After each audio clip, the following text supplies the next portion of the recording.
defensive wizard. Here's Holly Rowe. Coach, what is it like coaching against Lincoln Riley? Well, number one, he's a guy that has a lot of imagination what he does, and he does it with good players. How fun is it to be in a game like that where you make a change, he makes a change? Well, it's always fun. I mean, that's why you do it. You do it for so long. It's what drives us. How much of a chess match is it with you adjust, he adjusts? It's quite a bit. We've done it so much over the years. It's one we always look forward to, but there will be a lot of adjustments certainly throughout the game. Are you a good chess player? We'll find out today. Got to play chess against that guy, Gary Patterson. Glad you're with us. Settle in for a nice day of college football right here on ABC. Joe Tessitore and Greg McElroy with you. Must win, need some help for Oklahoma to have the kind of season they want to have. Got to be bullish about Spencer Rattler, their young quarterback. How do you like him?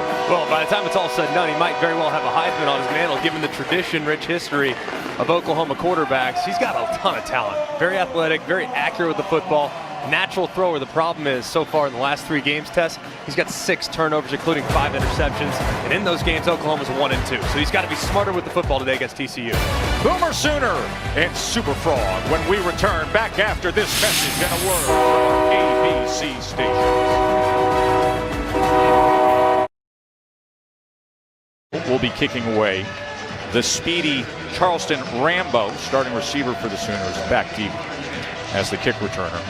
Oklahoma's won 6 straight over TCU. A lot of close games, though, during that stretch, Greg.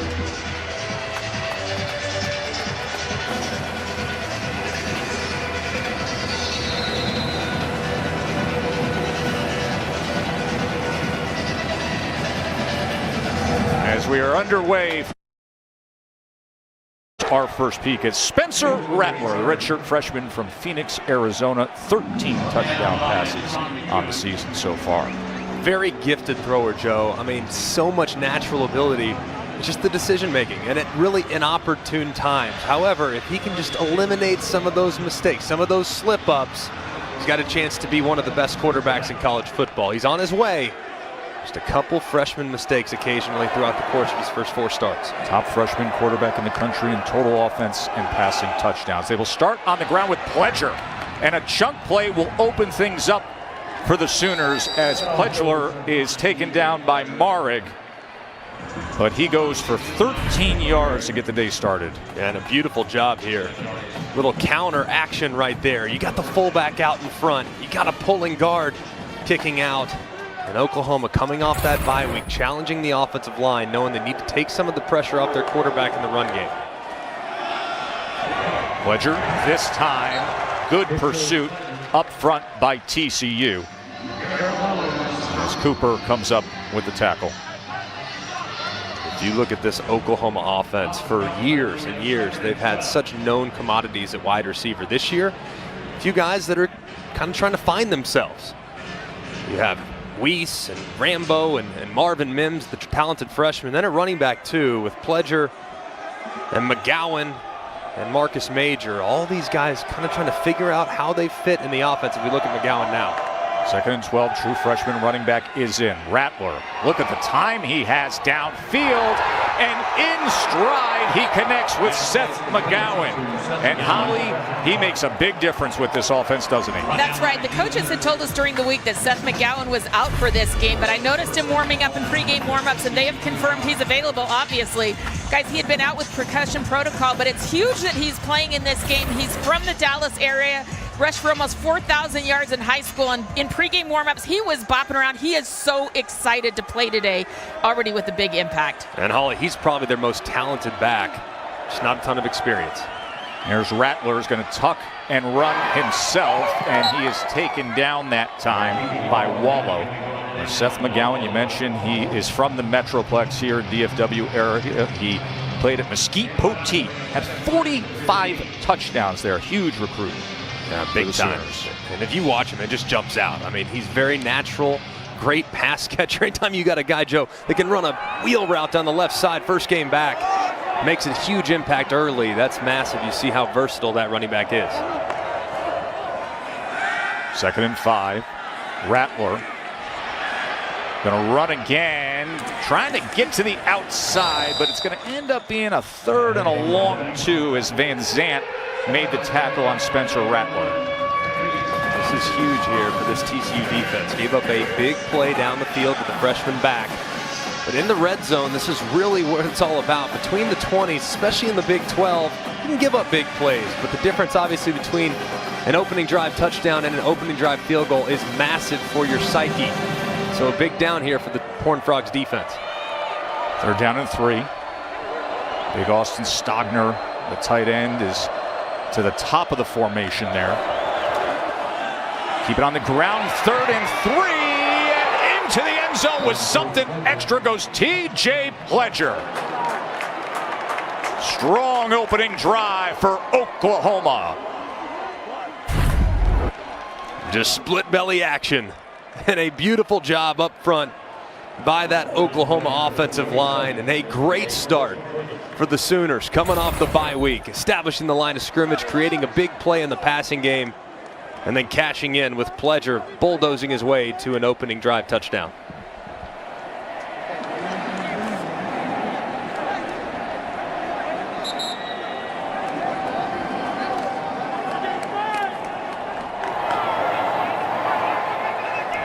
Bye week last week.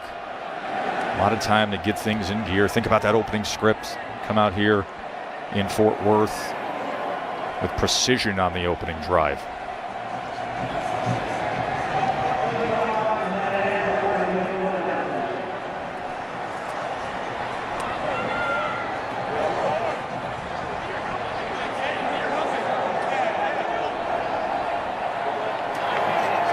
Coach Patterson mentioned to us when we had a long visit with him yesterday about the concern of holding on early against Oklahoma, of expecting Oklahoma to come out like that. It was a low snap and a good hold there on the extra point by Burkage. Well, this is how Oklahoma has gone about their business in first quarters this year. Yeah, just further proof how unbelievably good Lincoln Riley is and his offensive staff, putting together plays that the players are comfortable with, identifying potential mismatches against the opposing defense, and also involving his playmakers early. I mean, when they script that series, that opening series, he says, all right, we got to get this guy a touch and this guy a touch, and let's get Rattler an early completion. All those things work to their advantage, and they are one of the best starting teams in college football, especially on that opening drive. 43-yard reception by Seth McGowan, the true freshman. And then the 12-yard touchdown run by TJ Pledger. 7-0 Sooners.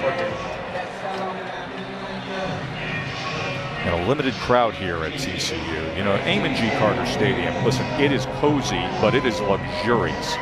So it seats 46,000. Now it's COVID restricted today to 12,000, but many among the 12,000 are in the new Legends Club and Suites. They spent another $113 million here, all donor funded, and that is the beautiful new Legends Club and Suites. You see many people enjoying that today. It's amazing. I mean, it's unrecognizable. I'm from the Dallas-Fort Worth area, went to South Lake Carroll High School, grew up about 35 minutes from where we're currently sitting. And I remember coming to games here back early in the Gary Patterson era, and it's a completely different environment, completely different venue, and they have made such a commitment to not just football, but basketball as well. And as you can see, there is not one stone left unturned here. It's a tremendous environment for their fans, and of course, the ode to LaDainian Tomlinson there in oil painting is beautiful. It's amazing what you can get for $113 million nowadays, isn't it? You got the view of downtown Fort Worth, a spectacular sunny day, and folks enjoying themselves up top at Amon G. Carter. When we had a Aflac trivia question a couple weeks ago, Kyle Field at Texas A&M. Mm-hmm. Joe, you know how much that cost to build in 1904? I can only imagine. $650. $650? I was going to say like 4 cows and a bale of hay.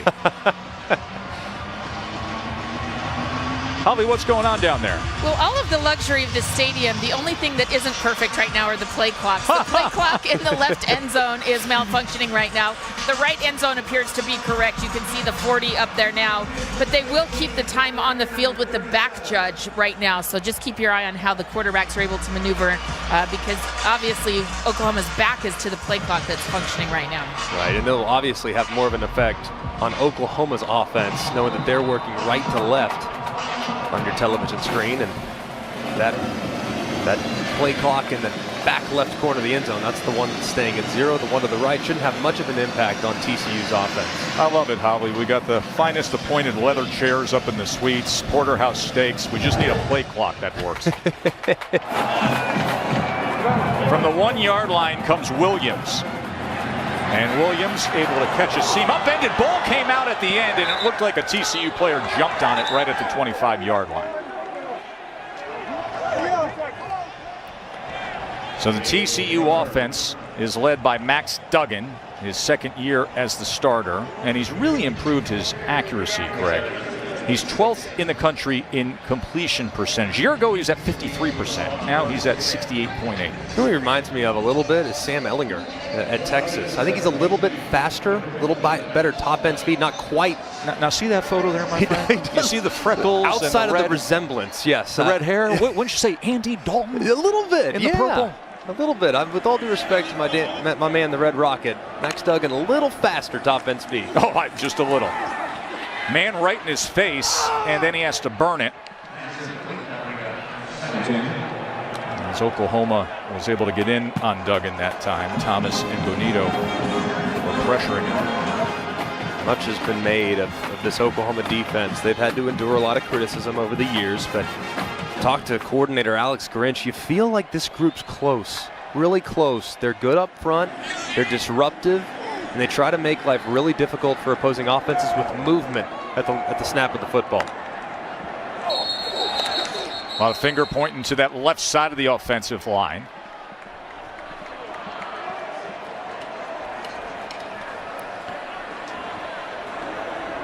False start. Offense, number 53, 5-yard penalty.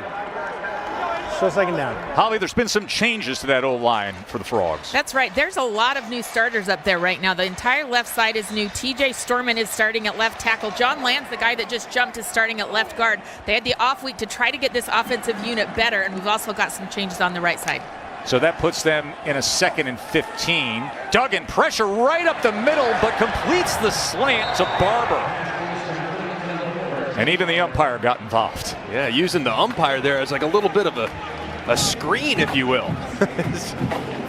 As the receiver ran right underneath it, Barber did. They're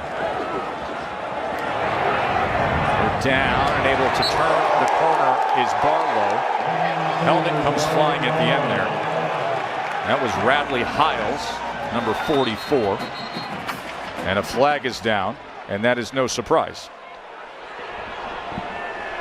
I mean, Radley Hiles looked like he was yelling at the sideline, taunting the sideline, or not sure what was going on. But Radley Hiles, man, every time you turn on the tape, this guy's making a costly mistake, whether it be by personal foul or a bad decision or a pass interference. If he gives TCU a free 15 here, that's going to be really frustrating for his staff. The result of the play was the line the game was made. It will be 1st and 10. After the play, unsportsmanlike conduct. Offense, number 24 for taunting. 15 yards, 1st and 10. Going to go the other way. That's on Barlow.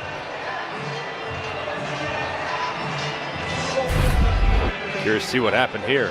Looked like, for the most part, Radley Hiles was the one that was initiating the conversation. There's 24. Yeah, he gets up in there for sure.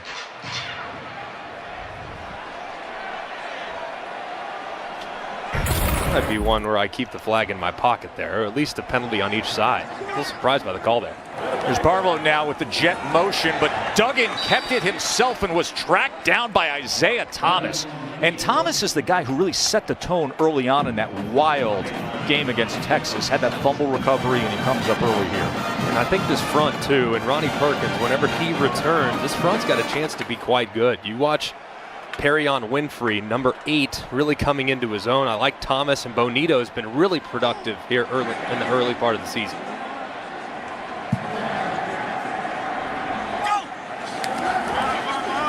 Second and 13. Duggan downfield, wide open, complete to Barber again. So a big play on 2nd and 13 as it goes for 30 yards to Tay Barber. And this is a beautiful route. If you look at Barber stemming inside, eyes inside, makes it look like you're running a slant, then he works his way back out to the corner. That's a great job of setting up the defender and having good savvy within your route. Got an offensive lineman lined up at receiver, go the other way, and it's incomplete as he was looking for Carter Ware. So it was an oddball formation that time as they gave the look of a screen to the near side, flanking out the right tackle. Instead, they went down the left seam with Ware, and it's incomplete, 2nd and 10. Interesting looking formation. I thought they were running the Mike Leach with how wide those offensive linemen were, how wide those splits were. It looked like it was traditional air raid back in the day at Texas Tech.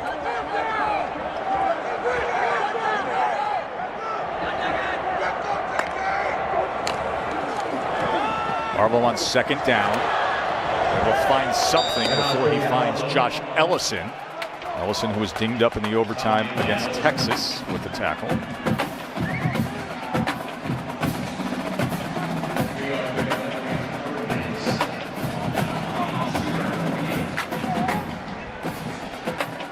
Play TCU's opening drive coming up, and they're facing a 3rd and 7. Rattler and company came right down the field with a 6-play touchdown drive to start the day.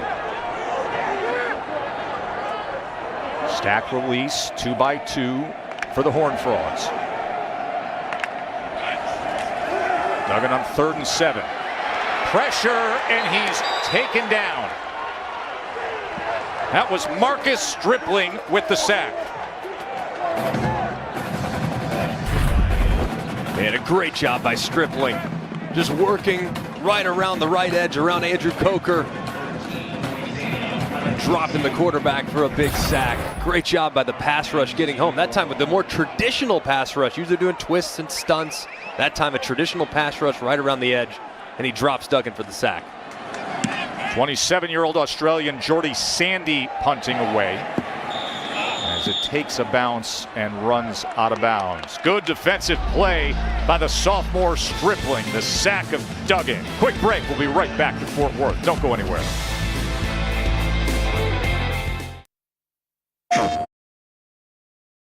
Welcome back. Big Ten, Ohio State hosting Nebraska. Master Teague, they're already down 7-0, the Buckeyes, and he would go on to score right here.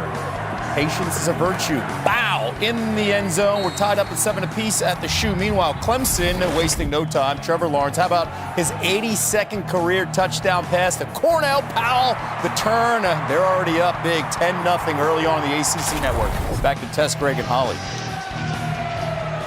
Thank you, Kevin. It was interesting to see Nebraska up 7-0 before Ohio State came back. McGowan couldn't find anything that time. Instead, it is once again Wallow. Garrett Wallow, who led the Big 12 in tackles last year, leads the team in tackles again this year. There's now 5.5 tackles for loss. You want to find him, just follow the football. That's it. Guys all over the place, just ridiculously productive. 230 career tackles over what's been an excellent career. Here's Rattler on 2nd and 13. And gets it complete to Weiss. Theo Weiss, the sophomore who had a big breakout game in the Red River rivalry a couple weeks ago, had a team-high 8 catches against Texas. I love this right here. The effect on the safety, the hard play action. Ardarius Washington jumps on that initial overrun. You got the post over the top. Weiss picking up right where he left off a couple weeks ago, and Rattler dealing a very hot hand. A couple of long completions already, continuing to use play action to his advantage. 44 yards there. McGowan testing that right side, and he was pushed out by D. Winters, sophomore who came out of Burton High.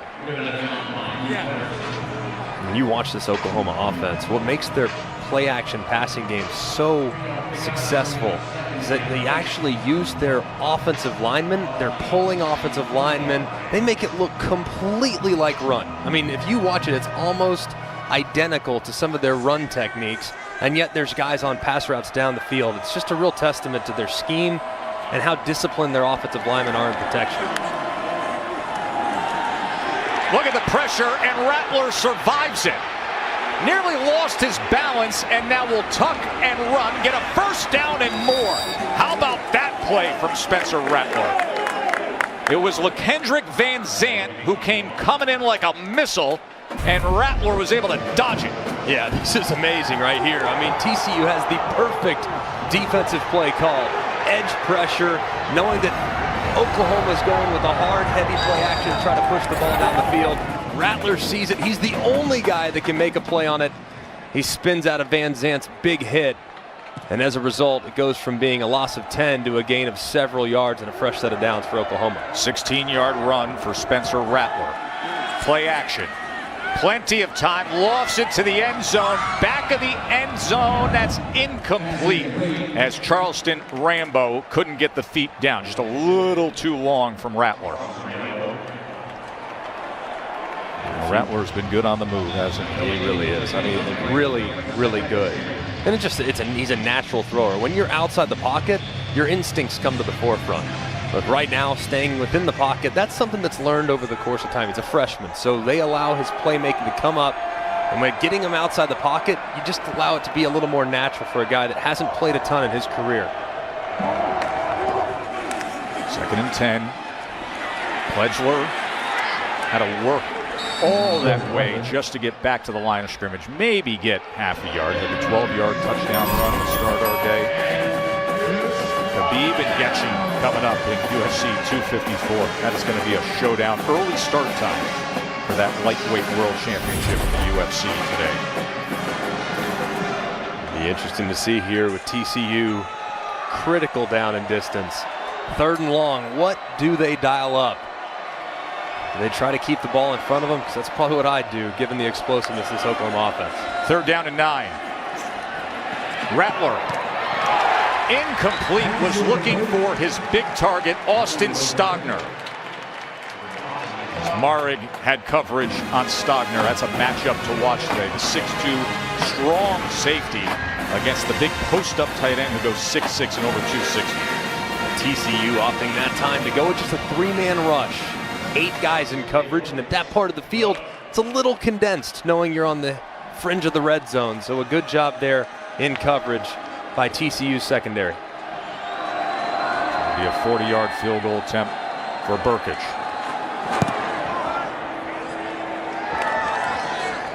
And Burkich puts it through.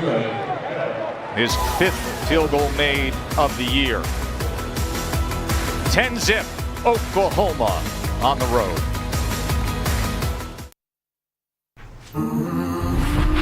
College football on ABC is presented by PlayStation 5. Play has no limits. And in part by Coca-Cola Zero Sugar. Game day isn't complete without your favorite food and an ice-cold Coke Zero Sugar. Together tastes better. Greg, you know this song, right? No, who doesn't? That's Game On. That is Game by On. the one and only Gary Patterson. 20 years of a legendary college football coach and now songwriter and performer.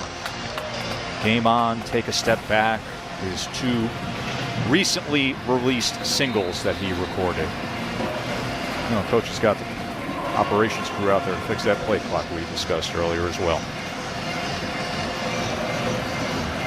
Burkich just hit the 40-yard field goal, and now he kicks away to Williams, and he pins him in the corner on the 1-yard line. And Williams is able to make his way out over the 25. A good return to the 27-yard line.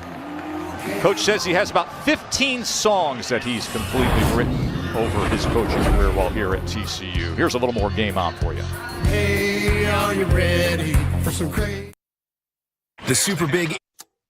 Remember that National Vote Early Day is October 24th. For more information, visit IamAvoter.com.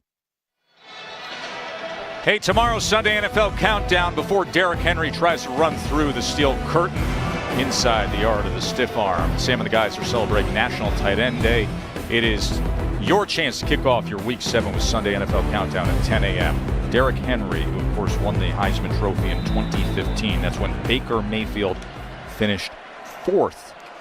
Lincoln Riley's had just amazing success of having his guys make their way to New York, hasn't he? Here is Johnston, Quentin Johnston on the wide receiver screen for a first down. Let's check in with Kevin.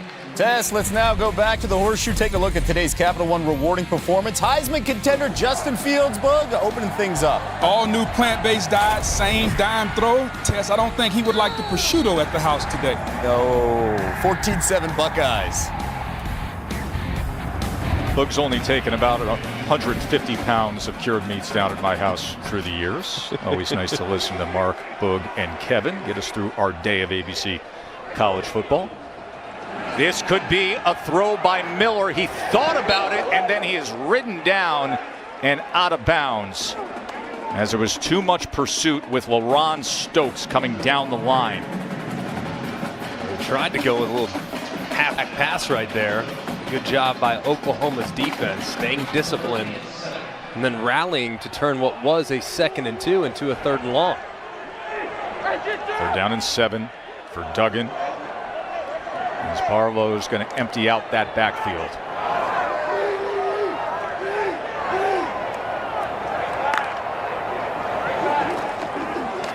Duggan short of the line to gain as he hooked up with Barkley.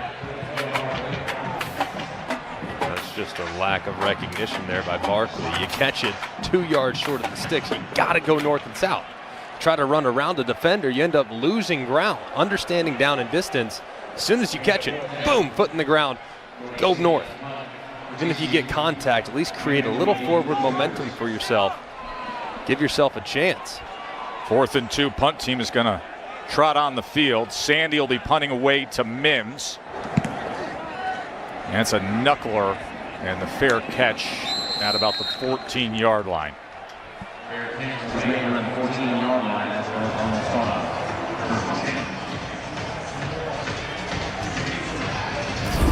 Both teams coming off the bye week. Of course, a couple weeks ago, what a thriller we had. The highest scoring Red River rivalry game ever. Oklahoma had that big lead, a couple minutes to play. But it came down to 4 overtimes. They had the touchdown pass to Stoops. And then Trey Brown, the game-ending interception of Ellinger. The longest game in Oklahoma history, by the way, 4 hours and 43 minutes, 53 to 45 in 4 overtimes. And, you know, real opportunity to go through something like that and a real opportunity to grow when you're a young quarterback. Here's McGowan. Holly. Spencer Rattler actually got benched in that game, if you can call it that. After 2 turnovers in the 2nd quarter, Lincoln Riley took him out and let him catch his breath. Just observe, calm down. He said, I was so proud of how he handled it. He was very mature. Spencer Rattler this week, he said, I want to be coached. I want to be coached. I want to correct my mistakes. He said, my goal is to not make another turnover for the rest of the season. Handled it with great maturity, and he vows to be better. Rattler. Nothing happening there as he is driven back by Coleman. You know, Holly brings up a good point about the ability, the desire to be coached. That is critical. Oh, listen, all these young quarterbacks that come in with the accolades like he did, recruit the way he did, you're going to be confident. You got to be able to listen. You got to be coachable. Of course. And Lincoln Riley has so many skins on the wall. Like, hey, man, just trust me. Like, I know how to get the best out of you. So I think it's a great opportunity to grow, to reflect, and to recognize and acknowledge with Oklahoma's talent, most of the time they're going to show up and be the more talented team. However, when they show up and turn the ball over, that neutralizes that advantage. So it was a good learning opportunity for Rattler. 2nd and 14, has time, goes shallow and under to Mims. A 3rd down as Wallow makes yet another tackle.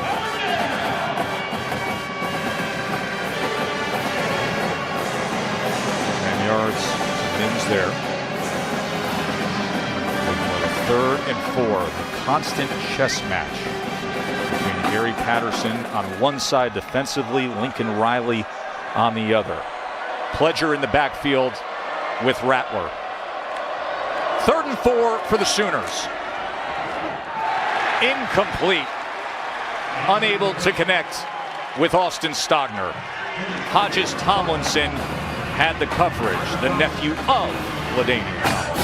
Oklahoma had exactly what they want. They have a big body tight end in Stogner, who stands at 6'6", 260, working against the 5'9" Hodges Tomlinson.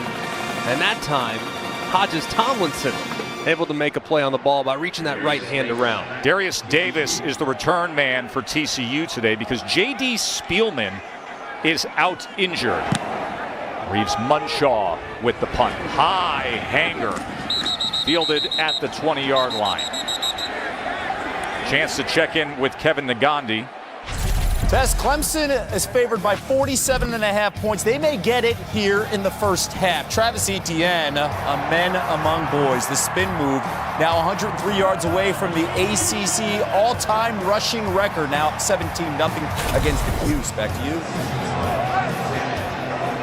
Now Ted Brown's got to be sitting back, the old NC State running back who went on to play for the Vikings, sitting back saying it's only a matter of time, seeing what Etienne has done for all these years and knowing he's closing in on it today. 25-yard touchdown run for Travis Etienne, #1 team in the country. And Syracuse has had such a difficult time this year, and then they run into this.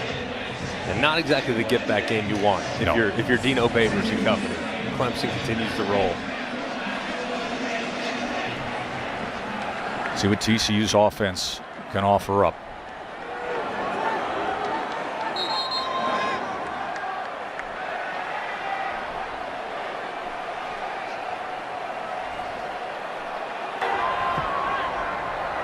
The previous play is under further review. Let's see what they're looking at the end of this punt return from Darius Davis. The ball was blown dead. They heard the whistles. Thought that there was a fair catch signal, was there? And if it wasn't, well, if he didn't fair catch signal it, then he obviously got hit and the ball came out. Let's see. Looks like Turner Yell coming in there. Ball comes out, but they whistled it with the fair catch. Clear recovery by Oklahoma. Just need to go back a touch more to see if he did wave for the fair catch, because the officials blew the whistle as soon as he actually grabbed the ball. Oh, you see, he puts his hand up to block the sun. Oh. Puts his hand up to block the sun. The officials which is the assumption of a fair catch. A fair catch signal. Okay. Let's bring in Matt Austin, our rules official. Matt, what's your read here? Hey, Joe and Greg, I agree with what you said. It does look like he's blocking the sun.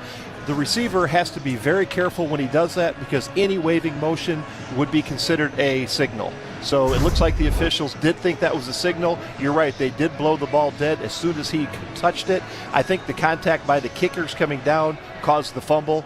The receiver thought that he was getting a fair catch. So we're reviewing the aspect of whether the receiver controlled the ball in the punt, which he did. The previous play is confirmed.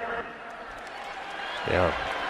I think that's a good call. I think he did control the ball. The kicker's coming down, knocked it out of him. I'm glad they didn't throw a flag for any kind of contact, because it was confusing. It was, too. And, I mean, honestly, you can also have seen, because it's, if you try to run after you signal for the fair catch, you can get flagged for that as well. So a lot going on right there, but I think ultimately it was the correct decision by the officials to reward the ball to TCU after what was a confusing fair catch. So first down TCU at the 21. Duggan off the jet motion. He's going to keep it himself, and he'll get out to the 26-yard line. A 5-yard run for Max Duggan, the sophomore from Council Bluffs, Iowa, where his father was his high school coach. Just on the other side of the river from Omaha. Taken down on 2nd and 5 at the line of scrimmage by Isaiah Thomas. Thomas has been active early on here. If you see, I mean, it's very clear the TCU offensive line is not what we've become accustomed to seeing from that group over the years. They're just not getting the same push.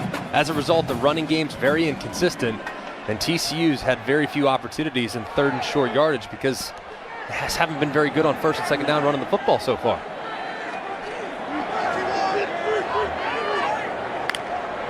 Third and 5.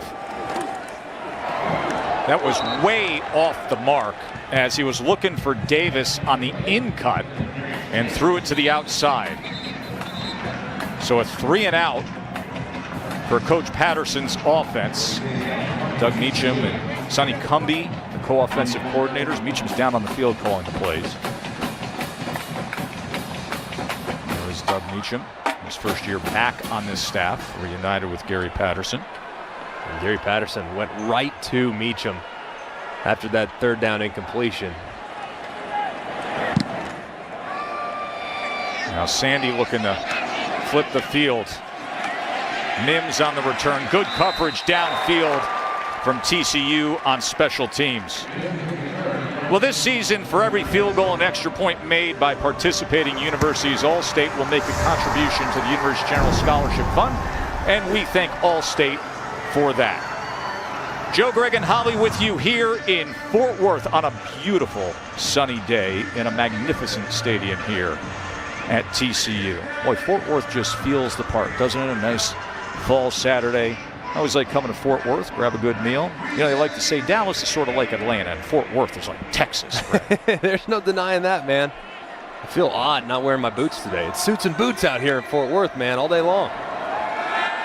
Play action, Rattler. He's got time to pick an option, but finally is driven down. Kari Coleman with the sack. The freshman from New Orleans, early enrolled, made a start against Texas, had a big tackle for loss there, and comes up big defensively here at the end of the first quarter. And this was a coverage sack. I mean, nothing open downfield for Rattler. They went with a big-time protection. They had 7 guys in protection, including a tight end and a running back. But on the backside, Coleman working in one-on-one against the left tackle, Swenson. He eventually evades, sheds him free, and drops Rattler for the tackle behind the line of scrimmage in the sack. Well, we said it would be a chess match. First piece was moved by Coach Riley. Pledger had the touchdown run. 10-0 Sooners here in Fort Worth. We'll be back after this message and a word from our ABC stations. College football on ESPN presented by PlayStation 5. Glad you're with us watching the Big 12 Conference on ESPN. I always think it's so cool when we come down here to do a game at TCU. You've got this beautiful neighborhood, and then you got the university nestled right into it. So these magnificent homes, the backyard, and then, oh, there's a football stadium. Yeah, just right out of nowhere, right? It's a beautiful campus. 2nd and 17. Rattler's going to take a shot downfield, and the flag's going to come out. As he was looking for Charleston Rambo, Noah Daniels had coverage.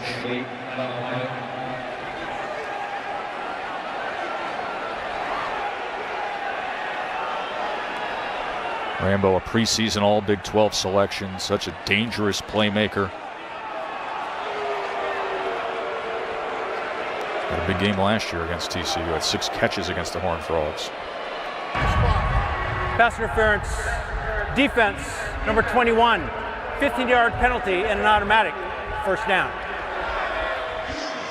I want to give a little love to the offensive line here. Obviously, the good contact in the back end, but how about a little love to my man, the right tackle? This is Adrian Ely. Watch him save a life. All right, he's going to squeeze inside, and then he sees this presence. He peels off and allows Rattler just a little bit of time to slide to his left. That is awesome.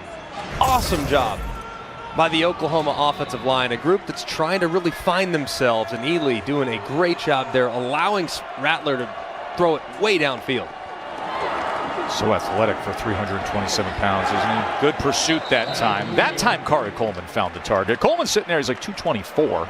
He's coming in. Next thing you know, the play you showed, he had Ely. How did he get there? 6'6", 327. He's got the moves to get out in space and find Coleman in that play that you highlighted. I mean, great feet, man. This Oklahoma offensive line's got a really high ceiling. Just got to find themselves a little bit. 2nd and 9. Rattler drops back. He wants to go downfield again. Had an open man in Rambo again, but overthrows it incomplete. So Rambo's finding a bit of separation. You know, Noah Daniels, who got flagged earlier, he had been graded out so well this year. Had 4 passes broken up coming into this game. Pro Football Focus had him among the very premier quarterbacks in grading him out. He's got a tough matchup today. 3rd down and 9, a chance for the TCU defense here. You mentioned Daniels is a talented secondary, but if there's one thing we know about OU, that talent in the secondary doesn't always match up against the explosive speed they have at wide receiver. 3rd and 9. And he gets it complete to Stogner. The big tight end was split out to the near side and an in cut, and he got the advantage against Hodges Tomlinson. Yeah, and Lincoln Riley clearly recognizes that Stogner's a mismatch. And Hodges Tomlinson's a really good player, the nephew of LaDainian Tomlinson. But Stogner's so big that it's tough to match up a corner against a guy that's that large, especially when split outside. So they've gone to that a couple times. Hasn't worked with 100% accuracy, but it's a matchup they're going to try to exploit. 1st and 10. Rattler wide open and complete inside the 10 and into the end zone for Mims. Quick strike Sooners. They do it again.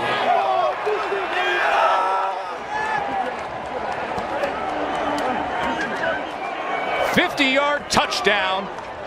Rattler to Mims. And that's his 5th of the season already. Marvin Mims. Dave Burgesshouse trying to be man.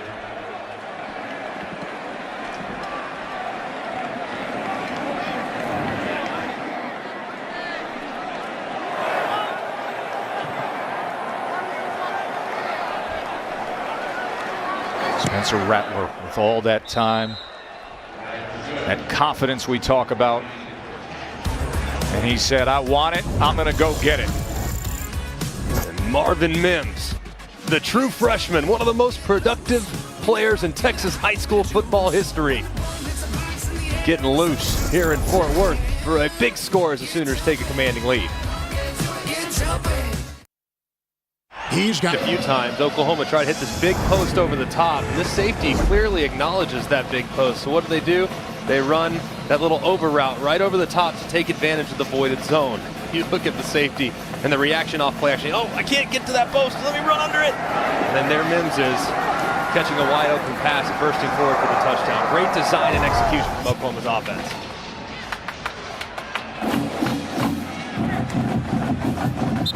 .17-zip. Back to the studio we go. That's back to Columbus. The Cornhuskers responding. Dedrick Mills capping off an 11-play, 78-yard drive. Nebraska ties it up at 14 against Ohio State. Back to you.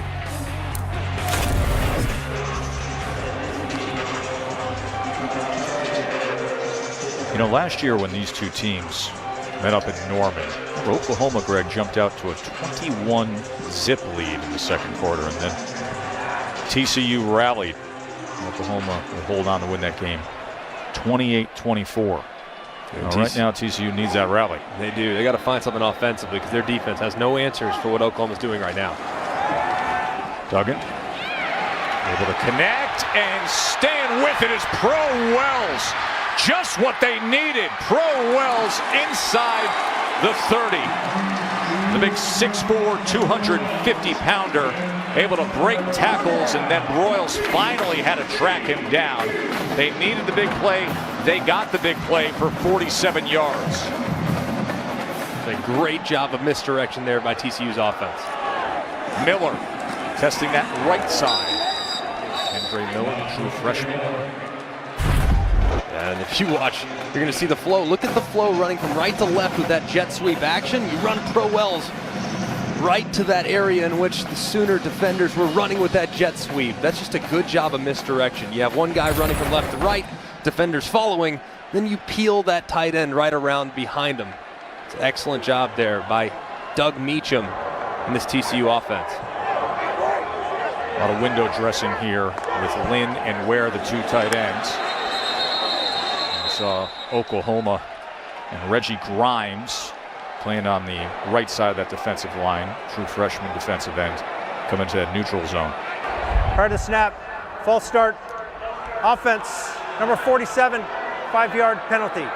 Still first down. And they will tag Ware, Carter Ware, who was one of the tight ends who was motioning. Just gets a little on his toes after the motion. So excited to fire out. We saw an Oklahoma Sooner kind of lean a little bit, and he was reacting, but I think a good call by the official. It's clearly the tight end was moving. 2nd and 11. Keep it on the ground with Miller. And Miller with a good run as he gets it just about a yard away from that line to gain. Goes for 10 yards there. Trydell with the tackle. So far, TCU's offensive plan has really been almost exclusively about the jet sweep, the speed sweep, trying to get Oklahoma's defenders running sideline to sideline. At some point, they're going to have to give that jet sweep action and run it north and south. Foster comes in on 3rd and 1, and he'll move the change. You saw Miller walking off and grabbing the back of his right leg. John Michael Terry with the tackle, so DeMarque Foster has to come in, the redshirt freshman from Wichita Falls. Let's watch the end of this play, see what happened with Miller.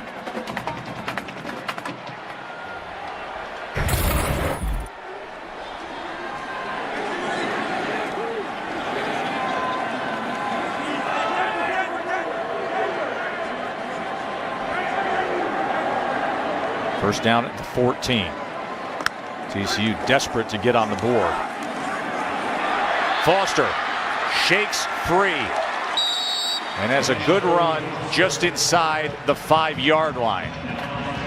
So a 9-yard run there for DeMarque Foster. I'll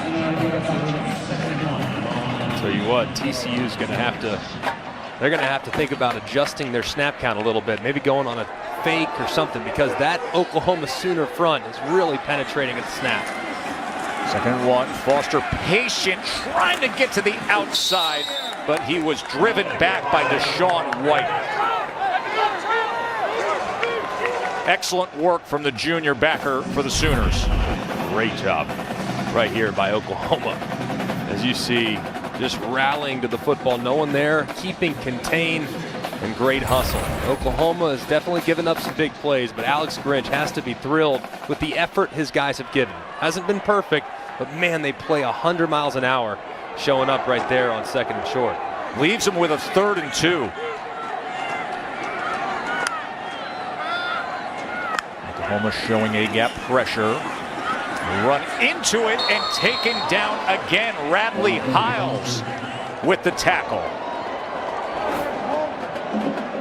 The front 7 of Oklahoma, and then the defensive backs filling the gaps, working well for defensive coordinator Alex Grinch. I like the call here, going for it. Field goals aren't going to beat Oklahoma, just not that way. So I like the idea here, plus territory, some heavy personnel on the field. Looks like exactly what TCU is going to do. Go with some 13 personnel, 3 tight ends. Wells, Lynn, and Ware, the 3 tight ends. Direct snap. Foster lined up in the Wildcat. Hesitates, has a seam, and has the end zone. DeMarque Foster had to have it. Momentum gainer for TCU.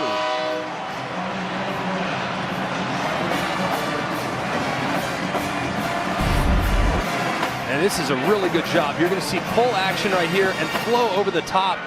It's just a load power to the left. However, the running back feels it, Foster does, sees that opening on the right side of the offensive line and bursts forward for a massive conversion and touchdown to get TCU back in the game.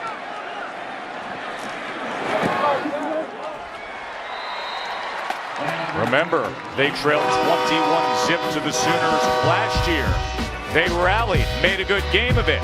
They cut it to 10 here at home to the Frogs.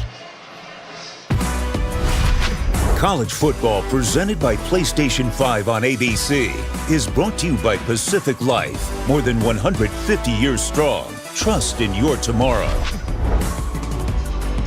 Boy, TCU was lingering around trying to find a home after those glory years in the Southwest Conference. And, of course, proud to be in the Big 12 since 2012. Since 2012, since they joined the Big 12, Oklahoma is 8-1 against the Horned Frogs. You go through all those years of those conferences after the Southwest Conference, and you think, what would have happened to this school, to this program, if it wasn't for Gary Patterson? Yeah. It's amazing. I don't know that any coach has had a bigger impact on a program if you consider where they were. Rambo on the return here. And Rambo weaves his way out towards the 27-yard line. What is up, Kevin Nagandi? Tess, let's go to Chapel Hill. Take a look at today's Capital One rewarding performance. North Carolina looking to bounce back after last weekend's loss to FSU. NC State driving. Oh, no! Dylan Parham wide open. Can't hold on. And Don Chapman the pick. 14-0. Max Boys, Carolina on top at home. Back to you. Thank you. Michael Carter has a touchdown run in that game. Sam Howell, quarterback, has a touchdown run in that game for the Heels. It's a bummer that NC State's not at 100%. Nevin Leary out with a broken leg. Their starting quarterback, Bailey Hockman, getting the nod. But an NC State team's been a different team these last few weeks with Leary under center.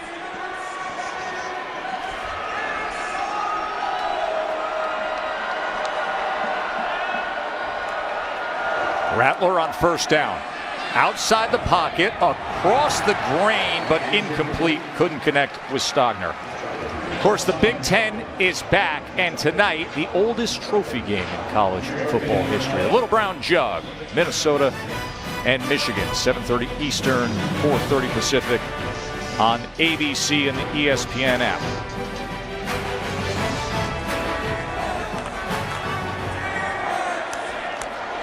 Well, guys, some significant differences with how the Big Ten is coming back with their COVID protocols compared to how the Big 12 is.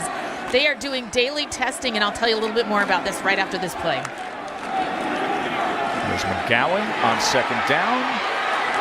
Taken down, a tackle for loss. Holly.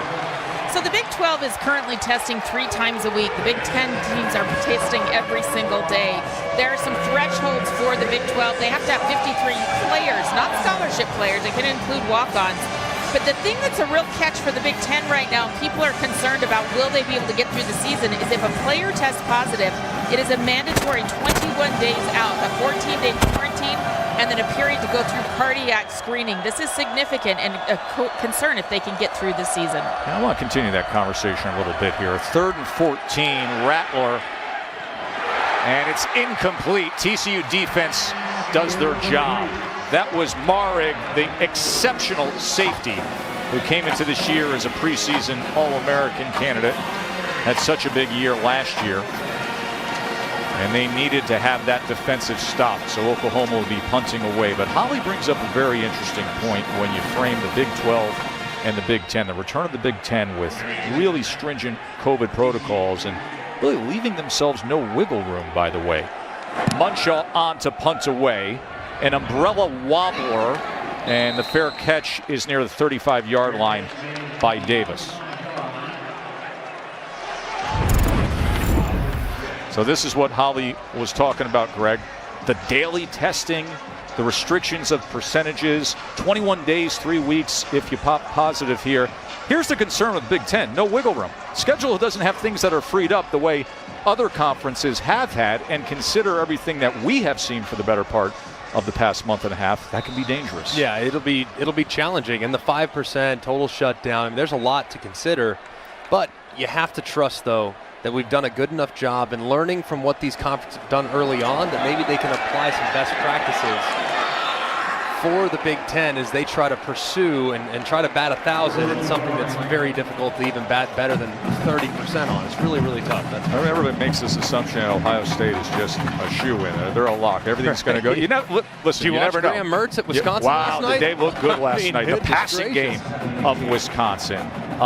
What's the best hope for the Big 12 when you consider the postseason here? I mean, obviously there could be disruption in the Big 10 that throws things off alone there. We got a big one with Iowa State and Oklahoma State that gives Big 12 fans some hope. 2nd and 18 as he goes to Barber underneath. It's going to be 3rd and long.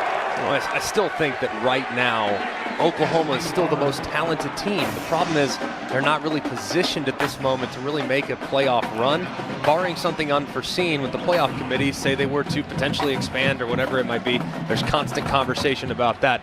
Oklahoma State's in a really good spot, but the way we're seeing Brock Purdy and Breece Hall for Iowa State, the way they're starting to put it all together, that's a dangerous team. So you mentioned it. That game today between Iowa State and Oklahoma State, I think the winner is certainly in a great position to get to the Big 12 championship and potentially, obviously, chase that elusive playoff spot. 3rd down and 9. Duggan downfield looking for all of it. Flag comes in as Quentin Johnson was covered by Woody Washington, and that's exactly what they wanted to see here. And Holly, just to wrap up this conversation, as we'll get the call here from David Alvarez. Pass interference, defense, number 0, 15-yard penalty, and an automatic. First down. Holly, I know long ago there was some talk of CFP expansion, of just because of what's happening this unique year of expanding. But what is being said among Big 12 leadership when it comes to all of this? Well, first and foremost, I think that they just want to get through the season and have enough games to qualify. The College Football Playoff Committee has not come out and said that teams need to have a certain amount of games to be considered. But the Big Ten did say they have to have played 6 games to be eligible for the Big Ten championship. So much is left to be determined. But Oklahoma's athletic director, Joe Castiglione, is on that CFP committee. And what was his reaction, Holly, as they get the reception to Lynn?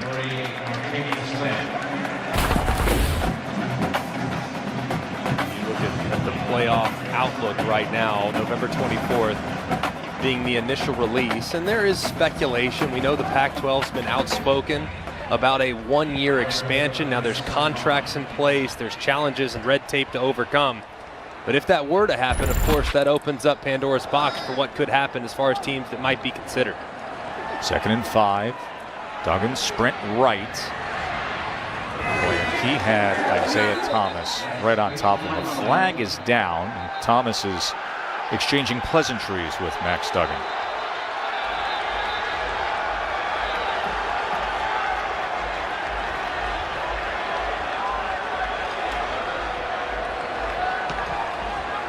I think they're going to get a call against Buki Radley-Hiles in the secondary. It looked like he grabbed the receivers. He was part of the pass, holding defense. Number 44, 10-yard penalty and an automatic first down. We mentioned it earlier, Buki Radley-Hiles, this time.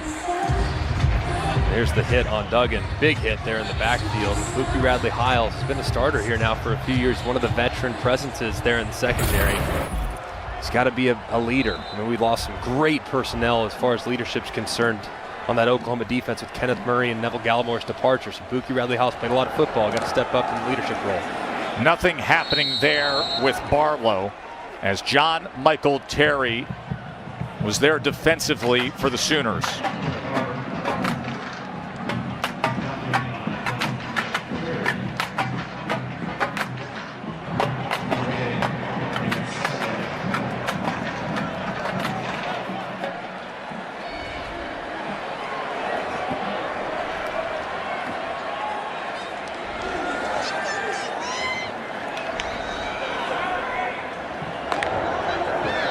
And 11. Duggan to the end zone. Diving effort. Talking it over. Did he control it? Incomplete. Blair Conright's effort was spectacular, but they said did not have firm control. Going on the field is an incomplete pass. 3rd down. Let's take a look at it. Ooh, that's a great call by the official. As you see, the nose of the football does look as though it goes through and hits the ground. Of course, it can hit the ground, but it has to be in firm control, and the ball cannot move. That was Terry Jones, the back judge there, who took his time, conferred. Very good job by the Big 12 officials. It's such a tough call. It's happening so fast. As you see that ball kind of move a little bit there. Previous play is under further review. Going on the field was an incomplete pass. If you watch the nose of that football, you see it hit the ground there. They will take the time to review her. Conright, spectacular effort. They want hands up here at TCU. View says that Blair Conright did not control the ball. Ruling on the field confirmed as incomplete. I think it was a good call and a great job on the field too by the back judge. Hey, go and get with the other official. Let's have a conversation. Did you see the ball hit the ground? Yes, I did. Perfect. Incomplete, then go clean it up in the replay review. That was just excellent execution by these Big 12 officials. 3rd down and 11 now. Quarterback run had no chance at all. Perry and Winfrey just smacked down Duggan. Winfrey was one of the biggest JUCO recruits in the country, is really flashing, isn't he? Watch the big fella here. He works a little bit to the left, and then here comes that right guard right around him. He swings him, swims him over the top. and drops him in the backfield. Winfrey just stands out every time you turn it on. He's a kid that's getting better and better and better. And by season's end, he'll be one of the best in the Big 12 at defensive tackle.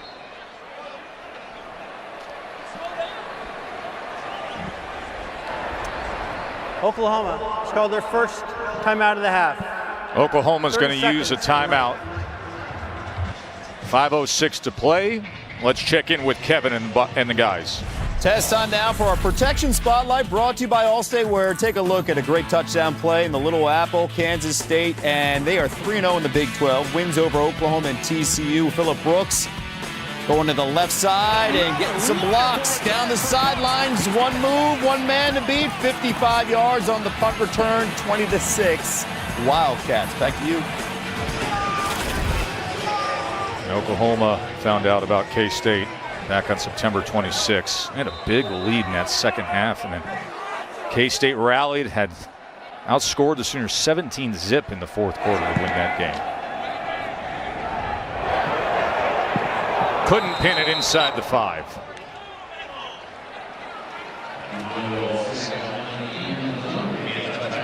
Lincoln Riley's team up 10 here, looking for win number 3 on the year. ESPN College Football on ABC. Don't go anywhere. Greg, did you gas up the All-State playoff predictor today? I am all ready to get this thing going. All right, look at this. The likelihood of a college football playoff team for Big Ten, SEC, and ACC is pretty remarkable. However, for the Pac-12, and more specifically the Big 12, only at 8%. Shocking, given the fact that there's still some teams that are very much in the hunt. Now, I know an undefeated team might be what's necessary, though, for the Big 12, and the only team that might be there is Oklahoma State, who's got a really difficult game today against Iowa State. So going to be fascinating to watch. What I found most interesting there, though, Tess, was the fact that the ACC had a 91% chance. Well, I mean, everybody obviously points to Clemson, so it's going to tear through. How is Clemson only at 91%? That to me was remarkable. Well, number 3 team in the country is Notre Dame, sitting there at 4-0. They're coming up on ABC once we get finished. 2nd and 11, Rattler, little matador treatment, and then on the run gets it complete to Rambo. And that game is coming up a little later this afternoon right here on ABC. Notre Dame at Pitt. I want to ask you about Notre Dame and how you size them up as a real legitimate title contending threat. As we see, Noah Daniels is being tended to by the medical staff because they seem like they're a little different this year. Now, the Notre Dame defense, very stingy, only giving up over 11 points per game, but not quite the same Ian Book and passing game that we saw a year ago. They're missing. He's got 3 touchdown passes through 4 games. Last year at this time he had 8. Yeah, they're missing Chase Claypool big time at wide receiver. And I think Notre Dame woke up one day and said, you know, I think we're going to be Army now. Last week, when you look at their game against Louisville, they had 7 possessions. 7 possessions in the entire game. 4 of which went for 12 minutes. Or, excuse me, 4 of which went for 12 plays or more. 3 of which went for 7 minutes or more. So Notre Dame has become a ground and pound, shorten the game, control the possession, take the air out of the football type of team, and that's not what we've come to expect from that team over the years. And help Daniels off the field there. So listen, assumption is you're going to have the SEC champ, Bama. You're going to have Clemson. You're going to have Ohio State. And then who's that for? Yeah. Is it the second best team from the ACC? Is it the second best team from the SEC? Or we'll see what Oklahoma State does today. Big 12 hopes ride on seeing what happens with Iowa State and Oklahoma State. And I did see BYU with the 10% there. There you go. On that list. McGowan.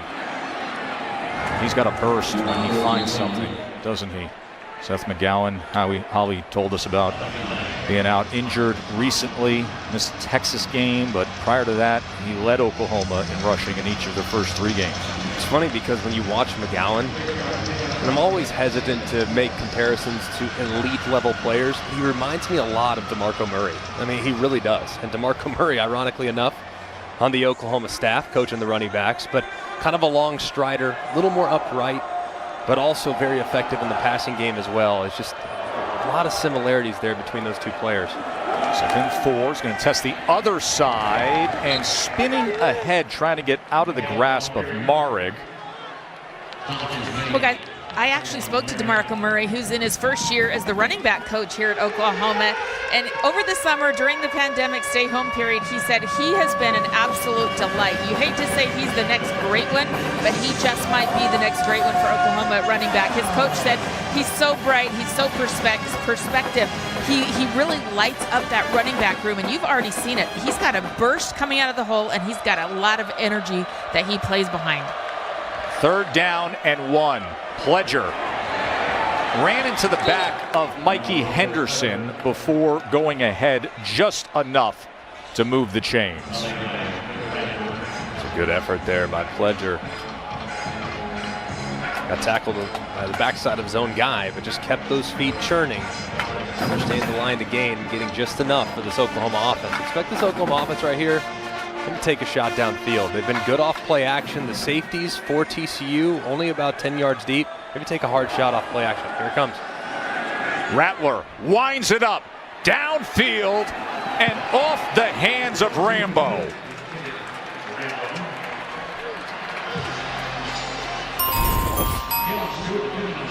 Reminder, Khabib and Getchi is coming up. Little mid-afternoon start for UFC 254. Man, I saw a training video of Khabib that blew me away. Did you see the video where he was swimming upstream against the current in a Russian river? I did not see it until you brought it up.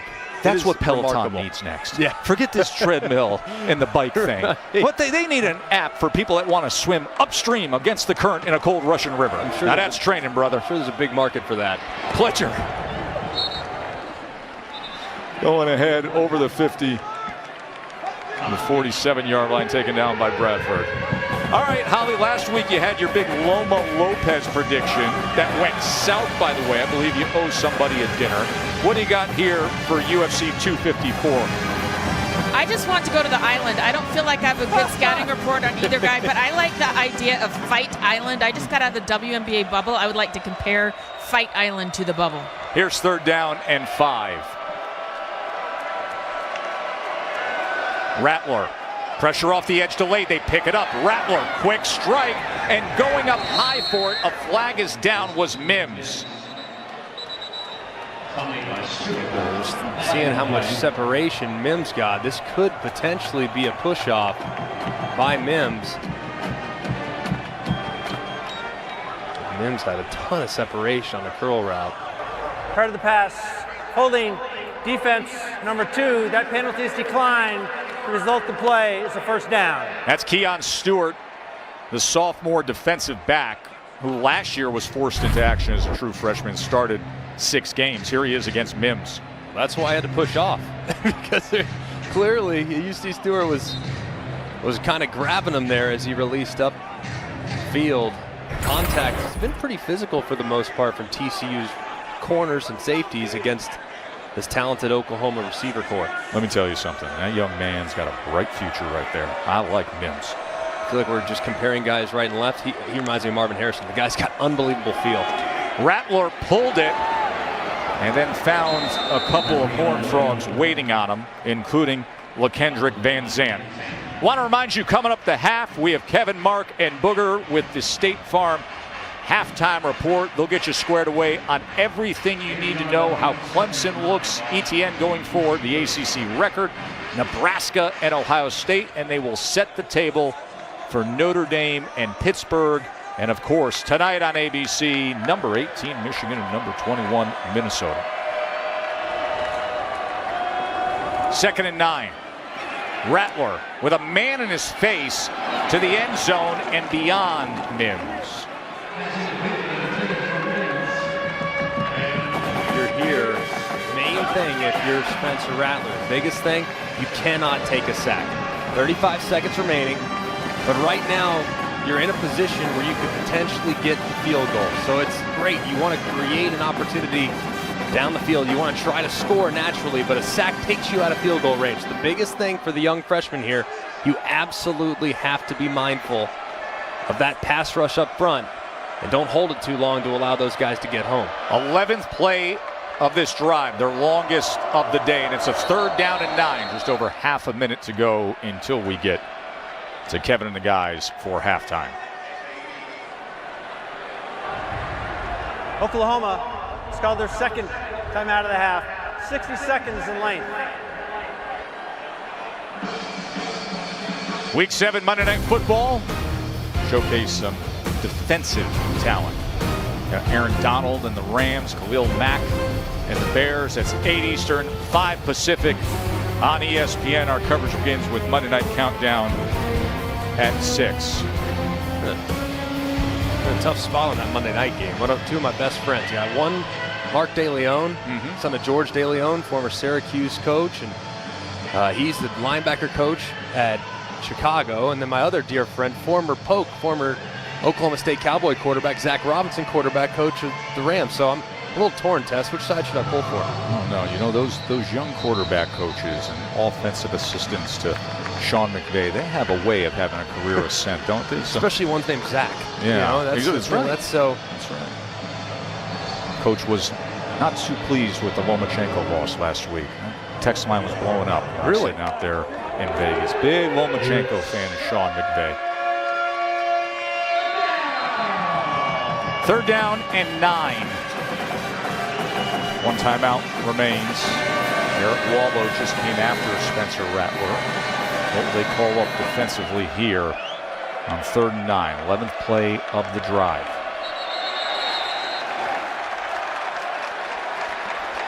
And there's some movement. False start. Offense, number 52, 5-yard penalty. Still 3rd down.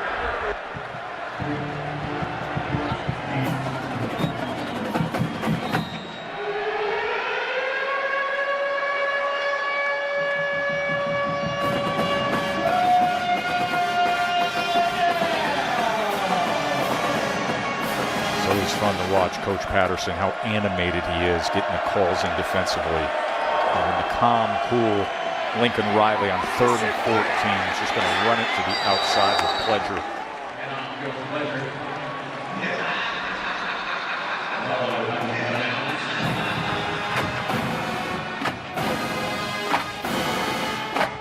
That decision there from Lincoln Riley. Now you get a chance to maybe kick a long field goal and go into the half potentially with the 13-point lead, but you didn't want to take an unnecessary risk. Your quarterback has not been flawless this year as it comes to decision making, so I like it taking out of his hands and allowing Burkich to try to make a play here. This would be a career-long 54-yarder from Burkich. He has connected from 51.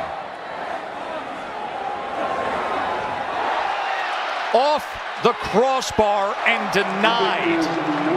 Comes up inches short. Man, what a huge play right there. That false start, which moves you back 5 yards, and then you try to run it, get yourself in field goal range, and you see game of inches. An incompletion on that 3rd down, that's probably good. I would tell you, even if there's one more rotation on the ball, that actually gets over that crossbar. But it is a game of inches, and it's a game of discipline, and penalties can be costly. And Burkich, who's an outstanding place kicker, last year was the only kicker in the country to not have a field goal miss or a PAT miss.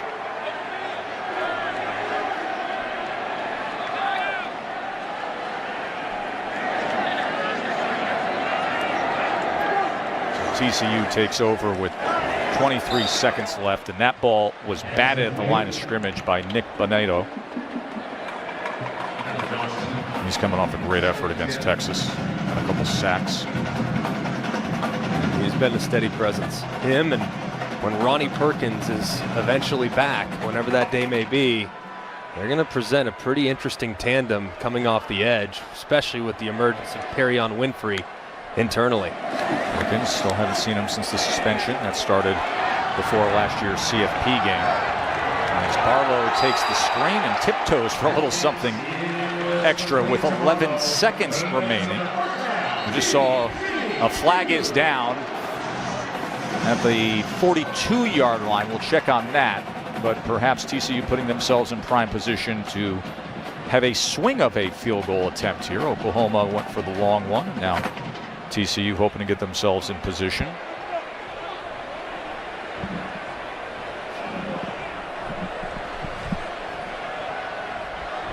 May have been something extra after that last play involving Pro Wells, the tight end for TCU.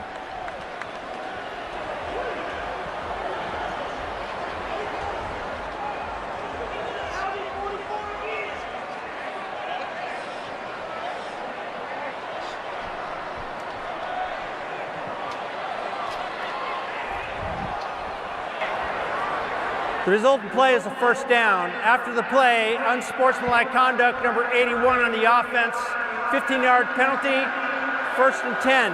That is number 81's first unsportsmanlike of the game. Missed opportunity as Pro Wells gets the unsportsmanlike. And you can see he's locked up right there with Pat Fields, the safety. Watch him, left hand, just right to the side of the helmet, right in front of the official. Easy call, and I don't know what Pro Wells is thinking. I mean, that's just undisciplined. Can't do it right there, potentially taking points off the board for your team.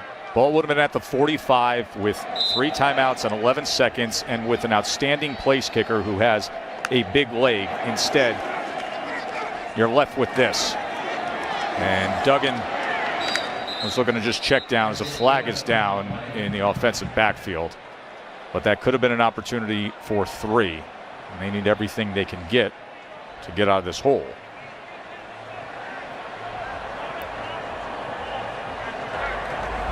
Personal foul, hands to the face, defense, number 88, 15-yard penalty, automatic, first down. It's against Jordan Number 79 Kelly. may remain in the game due to the helmet coming off with the foul. Big penalty right there, and now obviously 6 seconds. This is where you alert your guys, hey, if you catch it immediately down, we got to call timeout. That's what you tell them, because you're about 4 yards away from field goal range. So see if you can't get that quick completion till your guys declare down, call timeout, and see if you can't give your kicker a chance. 6 seconds remaining. And a timeout's going to be used by Oklahoma. And if I were Oklahoma defensively here, I know you're scared about giving up the big play, but I would come up and I would press the guys at the line of scrimmage. I'd have 3 defenders rushing, press at the line of scrimmage. Don't allow those quick, easy completions. Because anything underneath, it's an immediate declare down, call timeout, and you give Kell a chance. So if I'm Oklahoma, I'm playing 3 safeties deep. I'm pressing 5 guys at the line of scrimmage in the route, and then I'm only going to rush 3 because sack doesn't really do a whole lot for me. But a completion could potentially give them 3 extra points. It's always interesting to me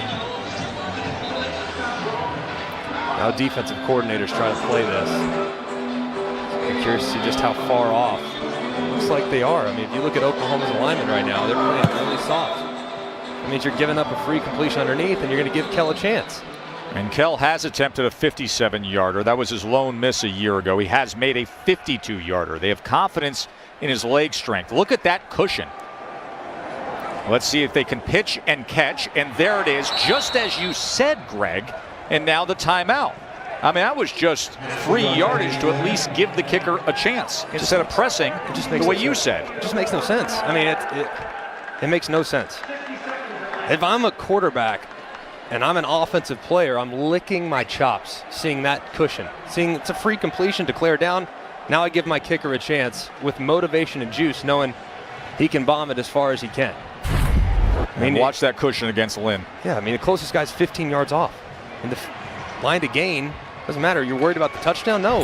Underneath, now the guy can kick a 56-yarder. Just have never understood that. Griffin Kell, who's a sophomore, and as a true freshman last year, and Gary Patterson has done this in the past, he'll have his shorter range field goal kicker who he feels is the guy who's really, really accurate, and then the big leg, longer range field goal kicker. And Kell was that guy last year, and he was 3 of 4 on the longer field goals. His lone miss was a 57-yarder. Hit a 52-yarder against Texas last year. This year, he's the full-time place kicker, has all the duties, and he will have another long-range attempt here. This is going to be 54-yard attempts.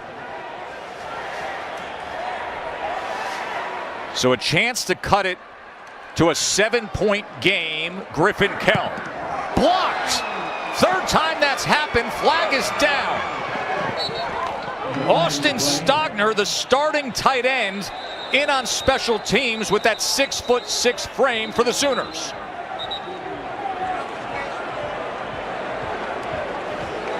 This could be huge for Oklahoma because it looked like Buki Radley-Hiles, number 44 for Oklahoma, was coming onto the field late. So if they had 12 on the field, then we're looking at a potential of another try. A little substitution on the defense. 12 men on the field. 5-yard penalty from the previous spot. Replay second down. We'll have one untimed down. That is brutal for Oklahoma. You get the blocked field goal, but the sloppiness costs you. Then there's your 12th, Buki Radley-Hiles, number 44. I mean, just can't happen. Just terrible here by Oklahoma here at the end of half. Played so well that it made some uncharacteristic mistakes to give TCU another shot at points. So a second chance for Griffin Kell, this time 49-yarder. Has to lift it though. He does, but does it leak off to the right? No good. No good. And the margin will stay at 10. 17-7 Oklahoma. TCU's going to get the ball to start the second half. Stay tuned for the State Farm halftime report after this message and a word from our ABC state. Of course, Oklahoma has won the past 5 straight Big 12 titles, but an 0-2 conference start is what they're trying to dig out of. Right now leading TCU 17-7 as TCU will receive the second half kick. As we look at our Pacific Life game summary and Spencer Rattler, the big plays in that first half, Greg. Yeah, and that was really the start. I mean, the first 20 minutes of this ball game, Oklahoma was in complete control. A couple touchdown drives, a lot of big plays through the air. Defense was teeing off. But then as the game went along, Oklahoma started to let TCU back into it. They had a touchdown drive of their own, but for the most part, it's been all Oklahoma. And if you were to look at the box score and just watch the first half of the football game, you'd think they'd have a bigger lead. But TCU hanging around and getting the ball here, see if they can't start the second half by seizing momentum. Gary Patterson hoping his team will cut into this lead here right away. 3 plays of 40 or more yards for Oklahoma in that first half under 3 scoring drives. Holly. Gary Patterson said one of the most important things they had to do today in this game is to protect Max Duggan, their quarterback, and they've done it with, I've counted 3 different offensive line combinations so far in the first half. Late in that first half, they got 2 different players to start at the right side. Coy McMillan started at right guard, and Brandon Coleman came in at right tackle. We'll see how they start the second half, but another 4th different combination here on the offensive line. It is mix and match, but they've got to find a way how to protect their quarterback. And you could not have a more sincere, authentic reaction than Holly Rowe getting excited over offensive line combinations. Quick to the outside as he goes to Conright. In all my years of having such a blessing of having Holly as my sideline reporter, and we're reunited again, nobody I know in all of college football gets more excited about the play of the big guys. I love it. Holly, good, because I know nothing about offensive line play, so I'm glad Holly's got that covered. No, I'm kidding. It's really, she's 100% right. TCU has to solidify that groove because they're just not operating offensively the way they're capable. 2nd and 7, pressure off the edge, cat blitz, he survives, now goes backwards, and Duggan is taken down. As it was Asamoah who finally got to him. Leading tackler for Oklahoma. Fields was coming in hard from that safety position. Yeah, they brought just a free safety pressure off the left-hand side, completely unaccounted for. And you're going to see just pressure right here. Actually, safety's really coming from both sides. Edge pressure.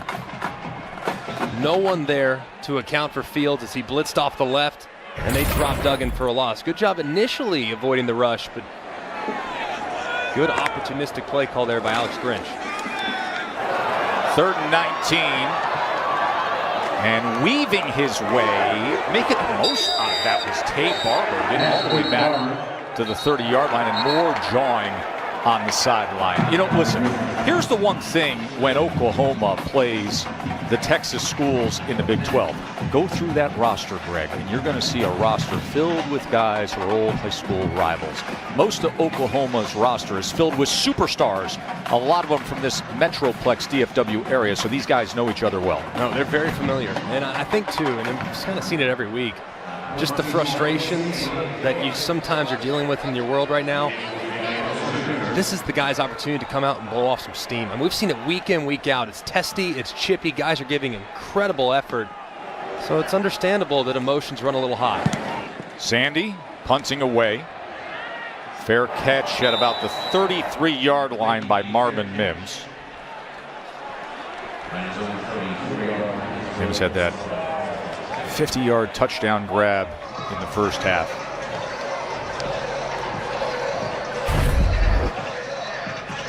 Came after this one. Jordy Sandy, the 27-year-old from Australia. Heads up play, but when you stare right at the referee as you go down trying to sell it, that might be a dead giveaway. It may. What do you think? May I please have a flag? Please. Please. It's a good effort, but a good job too by Oklahoma holding up. So Pledger get the first carry. Flag is down right at the line of scrimmage as he is pushed out.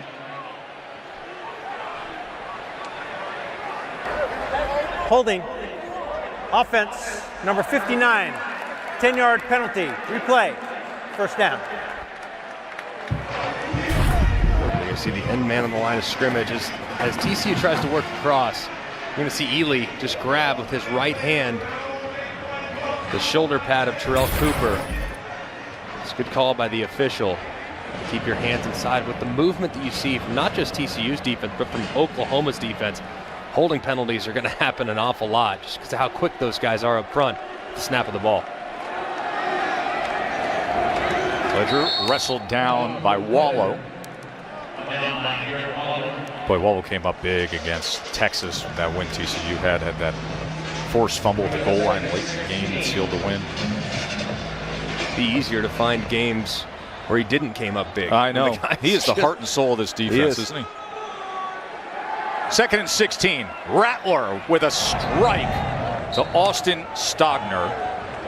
You know, we asked Coach Riley about Stogner, 6'6", 262. And he said, you know, he really came into his body this year. They said he was a little like Bambi before. You know, kind of a little big, a little top heavy. You can see he's really committed himself to his diet, the weight room. He's really become a really solid, well-rounded tight end. And they're going to need him. They've gone to an awful lot in the first half. Expect him to continue to be featured in this plan throughout the course of the game. 3rd down and 1. Pledger and McGowan in the backfield. And here is McGowan, and he will move the chains. The true freshman for Oklahoma. Holly. Well, you talk about Austin Stogner growing into his body. He told me that when he got here, he was 230 pounds. He said, I was a bit of a late bloomer. I was kind of gawky, but he's 260 pounds now. He credits his mom's Missy's cooking. He said, we're a big family. All of us are big. She's been cooking great. But he also did 3 workouts a day during the stay-home quarantine period, 5 a.m., 9 a.m., and then would run wide receiver routes in the afternoon. He's been working diligently to grow into that body and be productive. Drake Stoops with the ghost motion here on 1st down. Rattler with plenty of time. Look at the touch on this, and he gets it complete to Weiss. Weiss redirects and has it down just inside the 20.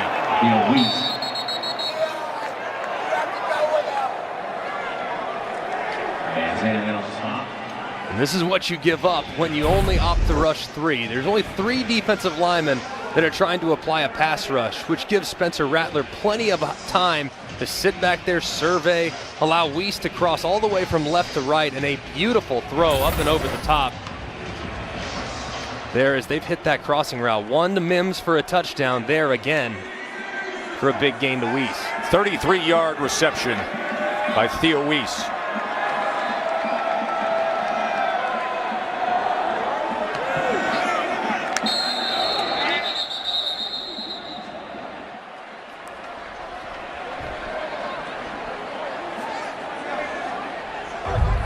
Oklahoma.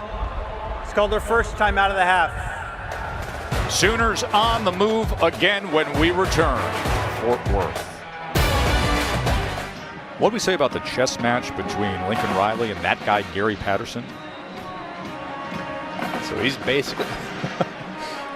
basically saying, I'm trying, and tying here in this particular case, but I'm trying to block my signals to the defense. I think he thinks that Oklahoma is trying to read it as he points over to their sideline, trying to find some type of block so he can communicate. Off the timeout. It's first down, Oklahoma. Pledger cutting back against the grain. He'll take it to the 18-yard line. 2-yard gain for Pledger. He opened up our scoring today. The 12-yard touchdown run on Oklahoma's opening drive went for 73 yards. 2nd and 7. Rattler inside the 10 as he connects with Weiss again, and it'll be 1st and goal Sooners. Really nice timing there from Spencer Rattler. You see Gary Patterson making another substitution. This is the part of the field where you have to be so good. You have a freshman quarterback who has made a few mistakes, none today, but has made a few mistakes over the last 3 games. Field gets condensed down here, so for Oklahoma, this is where you really want to lean on your run game and your big targets. So expect them, if they do go to the air, to look in the direction of Stogner, their tight end. Instead, they go with Pledger, and he is torn down from behind by Dylan Horton. Horton, his first year at TCU, transferred in from New Mexico. High school ball nearby in Frisco. 2nd and goal.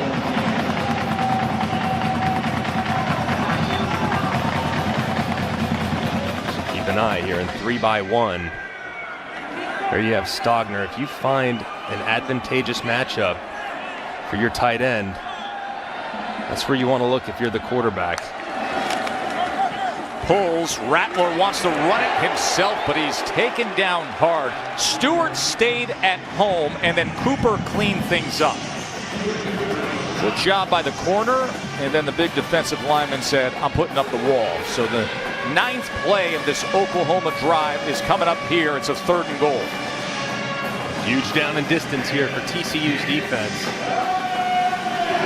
Obviously, first drive of the second half, so huge as far as creating momentum. And so far, Oklahoma's gone right down the field, but kicking the field goal here and holding this powerful Sooner offense to 3. It's big, but keep an eye on Stogner, who's lined up at the H-back alignment. 3rd and goal. They run it. And Pledger doesn't have much room as he's bottled up at the 5-yard line by Coleman. Just not used to seeing that from Lincoln Riley. Usually, when they have had so many great quarterbacks over the years, so many veteran guys that really understand the down and distance, he almost always puts the ball in their hands in a critical down and distance. Still at this point, though, hey, let's preserve the right to score some points. Don't put too much on Rattler's hands, and obviously going very conservative there on 3rd and goal. And just a nice and easy 22-yard field goal for Burkich. So 20-7 is our score halfway through this 3rd quarter. Tune in for the Samsung QLED 4K Game of the Week. Notre Dame at Pitt, today at 3:30 on ABC. Available in 4K. TCU quarterback Max Duggan grew up in Council Bluffs, Iowa, where he said, I just fell in love with football at such an early age. He was the water boy for his father's team. Grew up playing every position and loving football with all of his heart. So that's why it was so devastating when in preseason cardiac screening, it was found that he has a very rare heart condition called Wolff-Parkinson-White. He actually had surgery on his heart on August 17th, and 4 weeks later returned to the field to take a game for TCU. He had to have catheters put up through his groin and through his neck so that they could change the electrical pathway from his heart. And here he is just a few weeks later playing football, guys. It's truly remarkable. Isn't it, Holly? Williams on the return. Blocker in front. Wrestled out at the 27. Let's go to Kevin in the studio. Tess, we're keeping an eye on what's going on in Death Valley. Clemson 48-point favorites against Syracuse. Rex Culpepper and Nakeem Johnson 83 yards for the score. Longest play Clemson has allowed since 2013, and it's 27-21 Clemson on the ACC network. Back to you. Longest play that Clemson has allowed since 2013. Folks, that was a 94-yard pass back then by Jameis Winston. That's how long ago it was. Complete out to the 36-yard line as Barkley makes the catch there. So far, we haven't seen a ton from Max Duggan in this TCU passing game. They've had some opportunities for some underneath completions. Got to continue to work the underneath spots, get the ball out of his hands quickly, knowing that offensive line's been a little leaky from time to time. 2nd and 2. Barlow probing that left side, but all he's finding is Terry again. Another tackle by John Michael Terry. Right here with the ball on the left hash, 3rd and 2. I want to get Duggan on the move. I want to get him moving to his right. Give him a run pass option. Give him the potential that if he likes what he sees through the air, he can throw it, but if he doesn't, he can keep it with his feet. This is a very athletic kid, and rolling to his right would be the direction that I'd try to get him going. Give him the multi-dimensional option. 3rd down and 2. Quickly gets it to Johnston, and Johnston with a nice cutback and a little bit of slithery wiggle past midfield.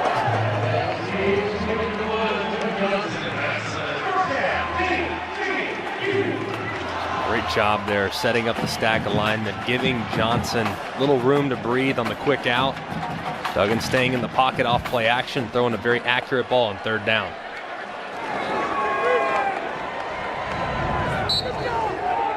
Johnson again.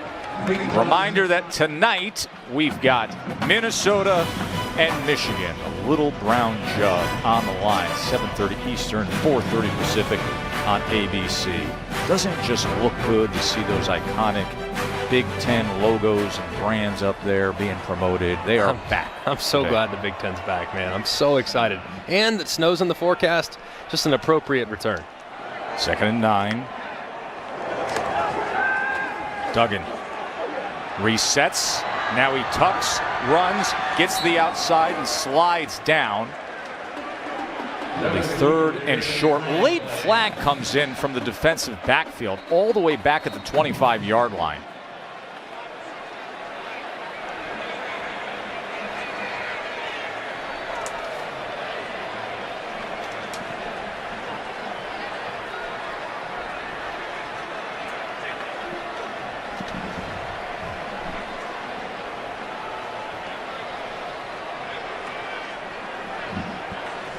Big collision late there.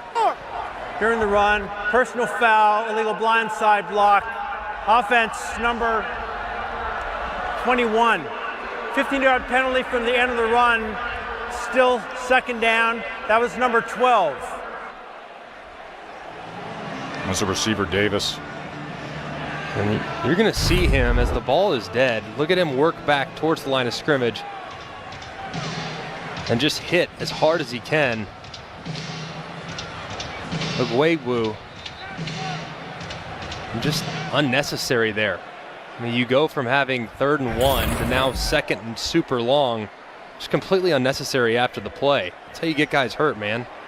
Makes no sense. Got to have more discipline than that. 2nd and 17 after the penalty.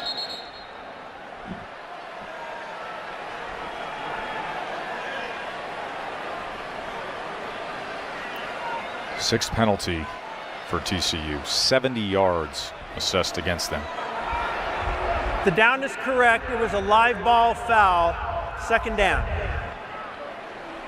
So I can understand why they were looking at that. Oklahoma saying, hey, those dead balls after the whistle. Well, clearly the official felt as though it was still going on. The play was still happening when the hit occurred. I understand the protest there, though, from the Oklahoma sideline.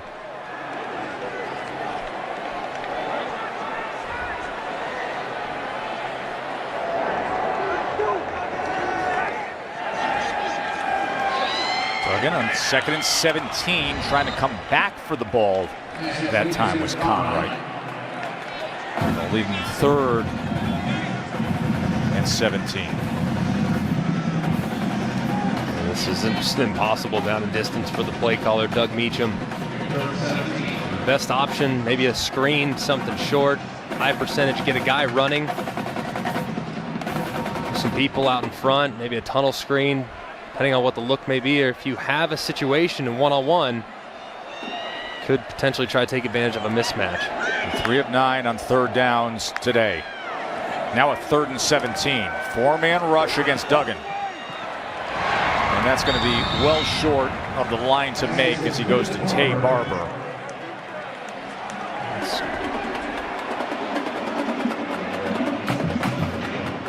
Penalty really hurts you there if you're TCU. You can't look back. You can't continue to dwell. Just really bad decision there by Davis. Set his offense behind the sticks. If I'm Oklahoma, though, I'm being really cognizant of a potential fake here. I'm going to be pretty safe, go punt safe, play defense if possible. 6th punt of the day for TCU's Jordy Sandy. Looking for the pin inside the 10, and he gets it. Well done. How about the Aflac trivia question, Greg? You up for it? Aflac. You know about TCU's success in state. Last decade, 11 FBS programs in Texas have combined for 6 11-win seasons. How many 6 11-win seasons does TCU have in the last decade? Think about that. We're going to take a break. Get that brain going, McElroy. Well, would you look at this? Young man shopping at the Greg McElroy 4th of July collection. The USA overalls, the cowboy boots with no socks, and stuff, while doing the kick line. Dangerous. McGowan looking for a little breathing room for the Sooners. A little worried about the hamstrings. The kick line, not, They got to stretch it out. You got to stretch that out a little bit. I mean, barely getting it above knee level. Not ideal. There you go. That's a little better. A little safer.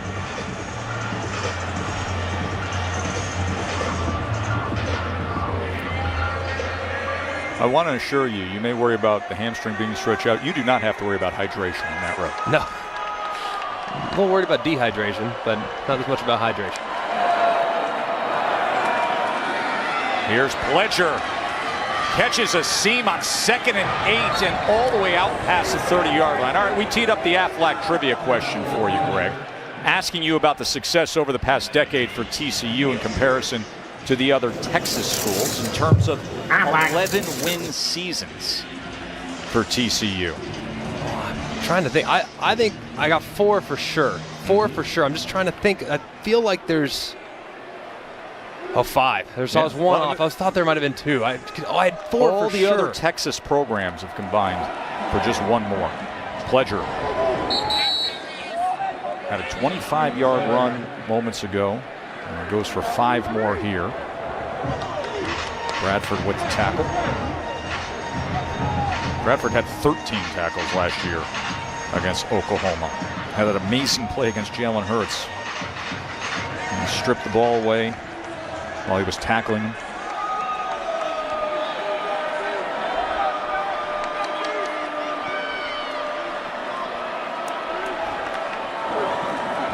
Second and 5. Rattler wants another big one downfield. Into the hands of Mims, and Mims into the end zone. This young receiver for Oklahoma is doing his thing. Beat Stewart and tack on a 61-yarder to the 50-yarder he's already banked.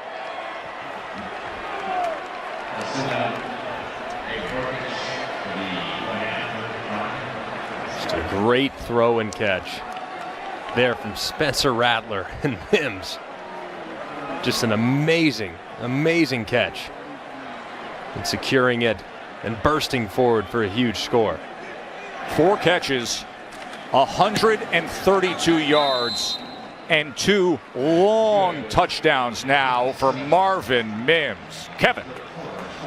Tess, let's go back to Columbus. Adrian Martinez in Nebraska in trouble. He fumbles here, and George Costanza approves. Seven Banks is his name, and bye-bye 7. 55 yards to the house. Hold on. 38-14. Ohio State started the fourth quarter. That's the happening with the Buckeyes. Spencer Rattler has over 300 yards now today. Both touchdown tosses have been to Marvin Mims. A 50-yarder in the second quarter and that spectacular 61-yarder there.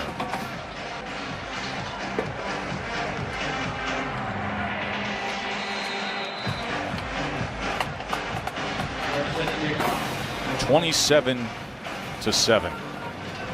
This Oklahoma team has started 0-2 in Big 12 play. No Oklahoma team has ever won a conference title after an 0-2 start. Williams. Let's take a look at that touchdown from the AT&T 5G Skycam. Oklahoma starting to get things going on the ground. So what do? They go heavy play action with a puller out in front. I mean, this looks just like the run play. That's why they get in islands. They get in one-on-one situations. And Mims, who has been such a wonderful surprise for this Oklahoma Sooner offensive staff. He was one of the most productive players in Texas high school football history. And he's come up to the next level and hasn't missed a beat. Had 32 touchdowns last year as a senior there in the Frisco area. Jet motion, Barber. So you mention it. Listen, he was at Lone Star High School in Frisco, Texas. And he set the Texas state records for single season and career receiving yards. Last year, over 2,600 yards receiving, 32 touchdowns. He is absolutely explosive. Speaking of tremendous high school players, Zach Evans is now the running back for TCU. False start. Offense, number 72, 5-yard penalty. Still second down. There's Zach Evans, the first 5-star recruit to sign with TCU. Listen, it's good just to see him settling in and playing college football. So much was made of the issues he had. Other Power 5 programs were keeping away from him before signing day. He originally had a letter of intent to play for Georgia, but he was suspended a few different times his senior year of high school. Georgia released him from his LOI.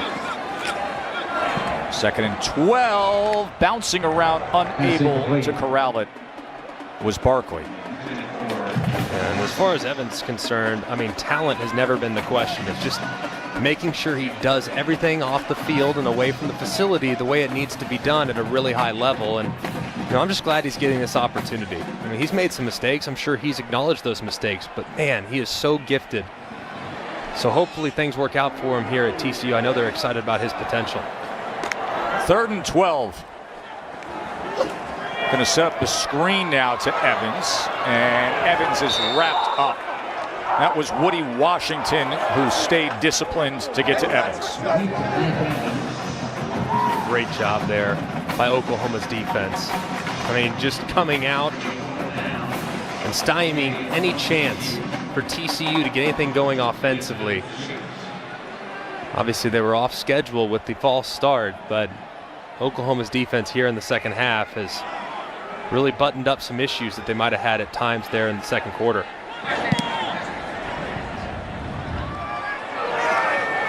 Here's Mims on the return.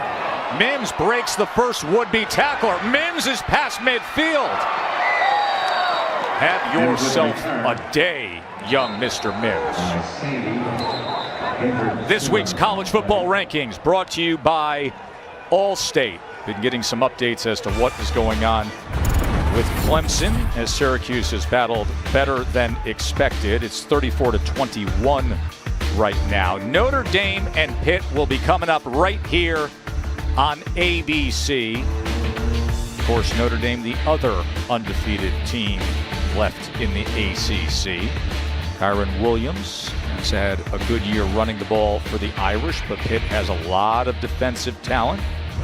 We will see how they deal with Notre Dame.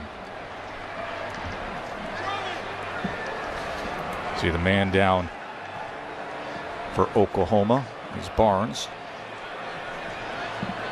Hope he's okay. Kind of awkward there as Mims caught that punt, burst forward. There's kind of a bit of a collision.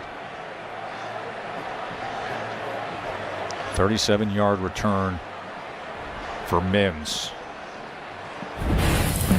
Some of the storylines in the Big 12 this season. You didn't think you'd be saying these are the unbeaten in conference play, did you? Definitely. Texas and Oklahoma, they put on a thriller, but they both have 2 losses.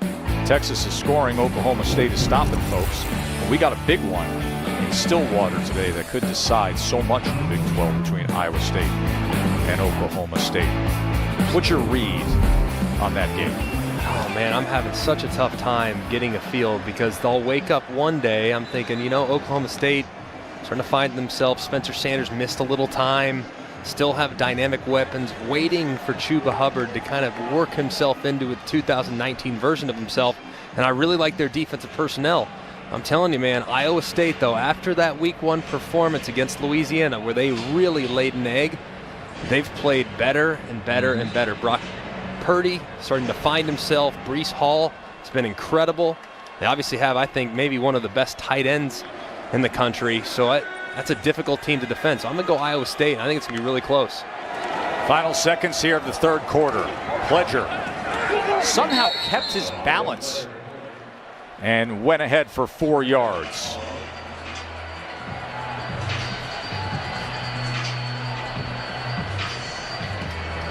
Final seconds counting down here in this third quarter. A third quarter that saw Marvin Mims do it again. 61-yard touchdown reception moments ago. 27-7 Sooners on top. We will be back after this message and a word from our ABC station. Pre-game for Oklahoma, players were all wearing these warm-ups together as one, and on the front you see the shield that says Black Lives Matter. Lincoln Riley's been very out front with this as they support the social justice movement in this country. On August 28th, they stopped practice and instead did a peaceful march across campus to bring attention to having more unity in the wake of police brutality in our country, something that he's very passionate about and is empowering his players to speak out on. You know, it's interesting. Pledger with the carry here, as he will have a first down. The pregame warm-up T-shirts have become a very good vehicle for players around the country, and what most of the coaches we've visited with this year have said is, hey, listen, it's their choice. Whatever they want to put, whatever message they want on that shirt, and they're really giving that pregame warm-up opportunity to the players to have that platform. Yeah, it allows you ownership over something. That's right. This is what we want. This is our message for today. You've seen a lot of schools start to employ different ideas, game to game, themes of the game. It's been really neat to see the voice of the player come to the forefront and all the different creative ways they've brought attention to things that are on their mind. Ball came out there. Hall jumped on it. Kevin. Pass back to Death Valley. Syracuse down by 6. Rex Culpepper. Here comes the Clemson defense with a big play. He fumbles. Andrew Booth Jr. Little scoop and score. Clemson up 34-21 on the ACC Network. Fourth quarter. There were a lot of people moments ago when they saw the Johnson 83-yard reception from Culpepper. They said, did I just see that score right there? That's a third quarter, and it was a 6-point game. And now the margin at 13. Clemson over Syracuse. 2nd and 12. Pledger again as he makes his way to the 20-yard line. Rattler over 300 yards today. The star offensively has been Mims. He's targeted Mims 4 times. 4 times he's thrown the ball Mims' way. He's got 132 yards and 2 touchdowns. Also had a 37-yard punt return. It's hard to break records at Oklahoma, but I have a feeling that those two are going to combine to do some damage to the record book here in Norman for the next few years. 3rd down and 5. Rattler. Flag comes down as Rattler goes to the corner of the end zone and is looking for Weiss. It is going to be dynamic to watch the next few years with all the young talent that they have corralled here with the Sooners offense. And McGowan, the true freshman running back Offside. as well. Defense, number 11. 5 yards to the previous spot. The yardage results in a first down. 3rd and 5, and you get the penalty, you're handing them one. And that was Kari Coleman. You mentioned the talent on the offensive side that are young freshmen for Oklahoma, but if you look at their defense as well, I mean, they've done a really good job of addressing some of the issues that they have. Look, there's no secret. Oklahoma was not big enough in the back end, so they've gone out, they've recruited guys that are 6 foot and change at corner and safety. They've gone and they've identified guys both in JUCO with Perrion Winfrey and other guys up front that can be really disruptive at the line of scrimmage. They've done a really good job of being self-aware, addressing their needs, and those young players are going to continue to play more and more as the season goes along. Rattler, he is spun down by Coleman.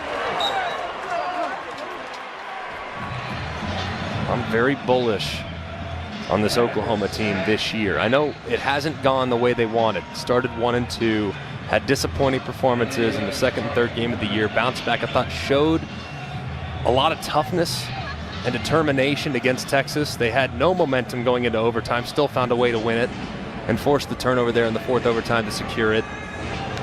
I think this is the team that's going to get better and better and better as the season goes along, just given the youth they're having to rely on and the pieces they had to replace off last year's roster. Pledger, and darting in that time and making the tackle was Bradford. So they came in 1-2 in the Big 12. Back in 2016, that Bob Stoops team had a similar record. They finished 10-2, won the conference, beat Auburn in the Sugar Bowl.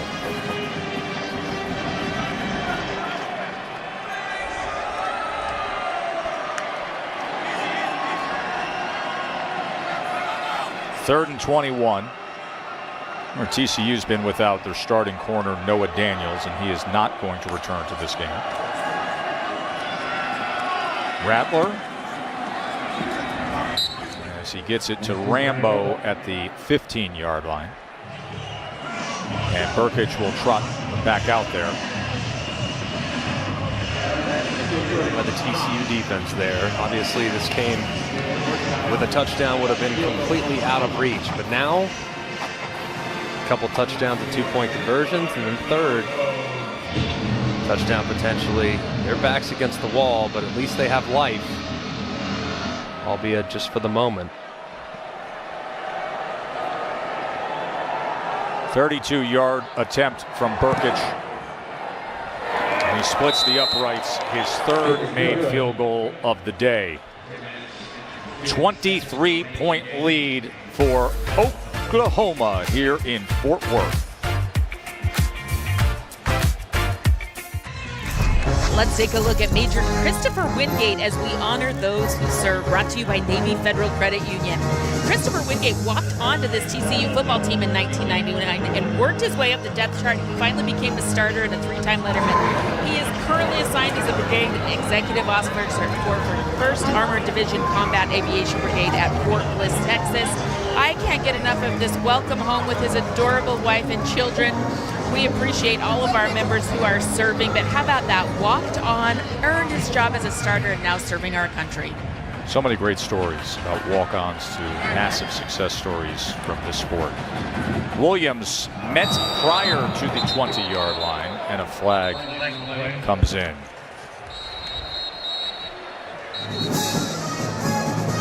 Just amazing, man. So appreciative. Those that serve and are watching all over the globe. So much joy in the faces of the children as their parents return home. Just so grateful for during the return, every holding one of our return servicemen and team women number around 9, the world. half the distance to the goal, first down. Now, you mentioned a couple minutes ago, Greg, that hey, this is an Oklahoma team that you think about the youth, you think about the experience they're gaining, and then you realize the talent with McGowan, Rattler, and Mims. Watch as the season goes along. Yeah, just watch. And I think that was kind of the unfortunate thing for Oklahoma is they had some tough matchups early. You knew they might take their lumps early. They're young. They have young players. But as the season goes along, I'm telling you, they're going to get better each and every week from this point forward. Duggan scrambling around and then taken down back at the 6. Let's go to the studio. Just reminding our audience, we are gearing up. Our afternoon game is Notre Dame taking on Pitt. The Fighting Irish, a top 3 team in the country. Their defense allowing less than 12 points per game. That is fewest in the ACC. Back to you. 11.5 points per game is what they're giving up, the 4th fewest in all of major college football. And that is Notre Dame's fewest opponents point per game through the first month of the season, going back to 2014. See if the defense can carry them today against Pitt. Here's Johnston as he's trying to get back that yardage, and it'll be 3rd down and short, 12 yards there. It'll be 3rd and 2. Michigan, Minnesota coming your way tonight. Saturday Night Football presented by Capital One. 7:30 right here on ABC. The return of the Big Ten today. Things feel different. Schedule feels full. Lots to talk about. Little brown jug. The trophy, and that history goes back to 1903. Michigan hasn't lost to Minnesota up there since 1977. This is Miller on 3rd and 2, and looks like he's going to be about a half yard short. You got to go for it if you're TCU. And then once you do, hopefully for them, get the first down, it's got to be up tempo to the max. It's got to be 2-minute drill. Oh my goodness, they're going to punt. I'm shocked. I'm absolutely shocked. I know right there, if you don't get it, you're essentially conceding defeat. But right now, with how Oklahoma's offense is able to run the football, by punting it back, you're almost conceding defeat as well. Really surprised they're going for the conservative option here on 4th and 1. So Sandy punts away, and Mims will take that fair catch near the 40-yard line. And Oklahoma will have 8.5 minutes to bring this thing home, collect win number 3 this year.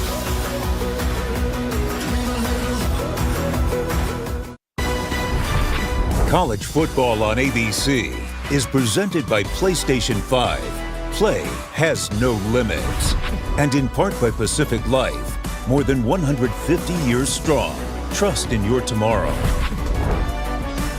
Beautiful campus here. There is the Horned Frog statue. You know, you rub that horn for good luck. Find 23 points of good luck anywhere there with 8.5 to play, Greg. Not after they just punted. I'm still really surprised. I know they were down, bad field position, but I mean, the way Oklahoma's moving it on offense right now, I'm just really surprised that they wouldn't at least try. I mean, put all your eggs in one basket and see if you can't get 2-minute drill going. 8 punts on the day for TCU. Here is Henderson, and Henderson breaks a tackle and is out past midfield, and the first down for the Sooners as he goes for 12 yards there.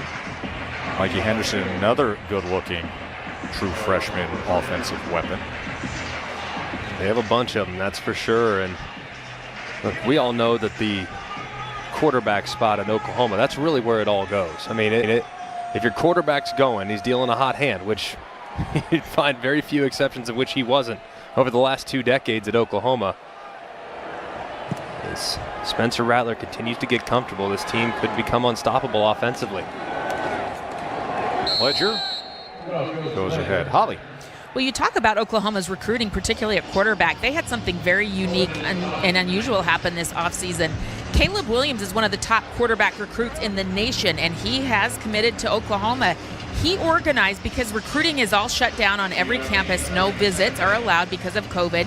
He organized by himself the Sooner Summit. They checked it with compliance. They were able to come in, him and a bunch of other high-profile recruits in the area that he organized, and he's trying to convince them to join him at Oklahoma. Kind of cool.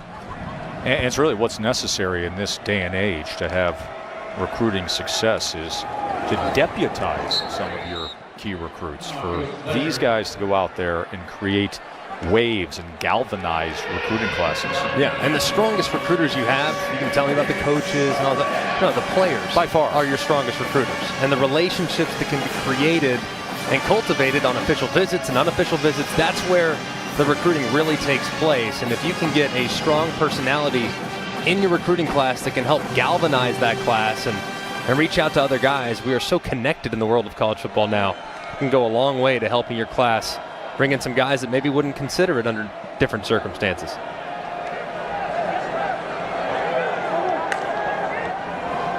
Third down and 7 as Rattler drifts back, and then you see some of the arm talent just to drive that ball against his body momentum towards Mims. But they will be punting away here with under 6.5 minutes to play. This defense holding TCU to 7 points. TCU has 235 total yards and has punted 8 times. And we really look at it too. I mean, this Oklahoma offense has been good, but the defense has been a question mark. But you saw it starting to round into form at times over the last few weeks. But their best performance of the year by far this game today.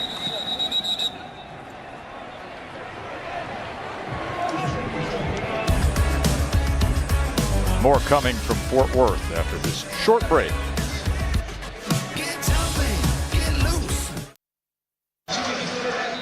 Time for a look at our Pacific Life game summary between Oklahoma and TCU.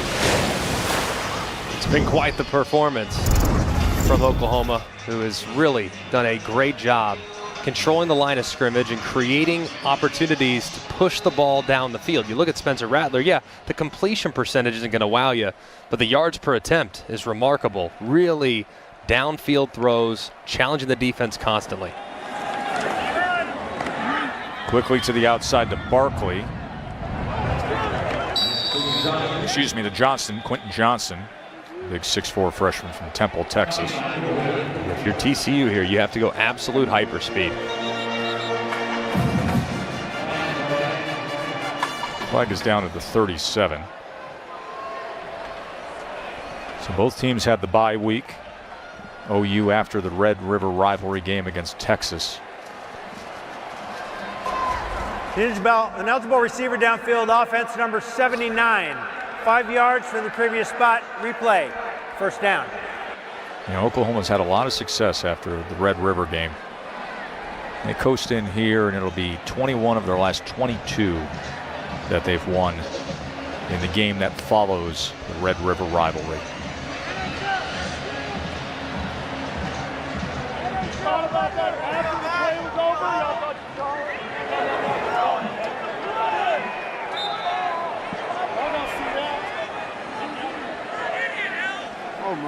Marched all the way back to the 13-yard line.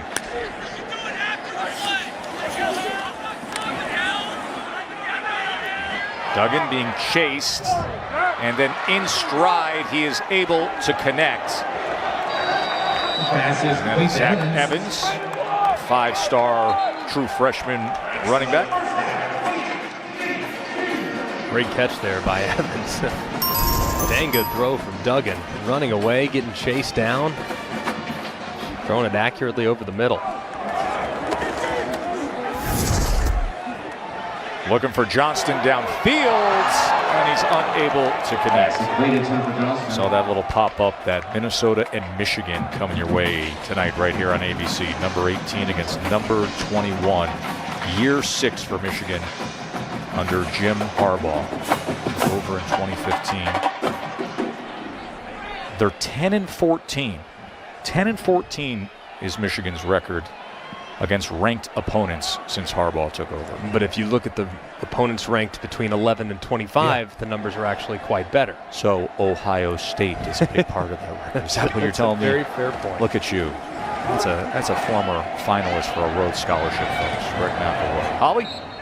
You talk about Michigan and Minnesota. I actually checked in with the sideline reporter for that game, Maria Taylor. Welcome back to college football, Maria. We love you. And she told me about the relationship of Rashad Bateman, the terrific wide receiver for the Gophers, who decided to opt out.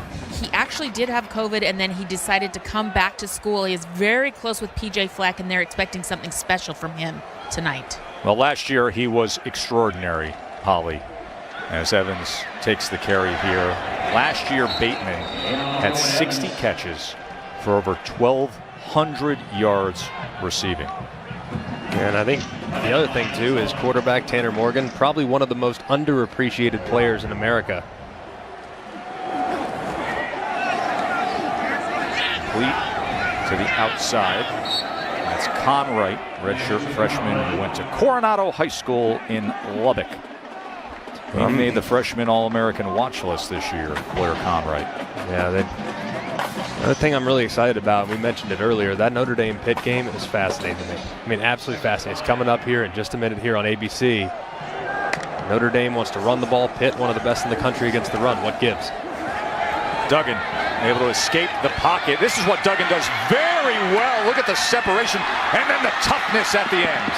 He doesn't mind taking a hit as he ends up on the stairs heading up to the band. It's a heck of an effort there by Duggan. Nothing there, go north and south, and then you see that speed in the open field. Evading tacklers, a little spin move, and then holding up just short of the stairs there. Sophomore quarterback's gonna have a very, very, very good career here in the years to come. Is he a tough guy or what? Tough as nails.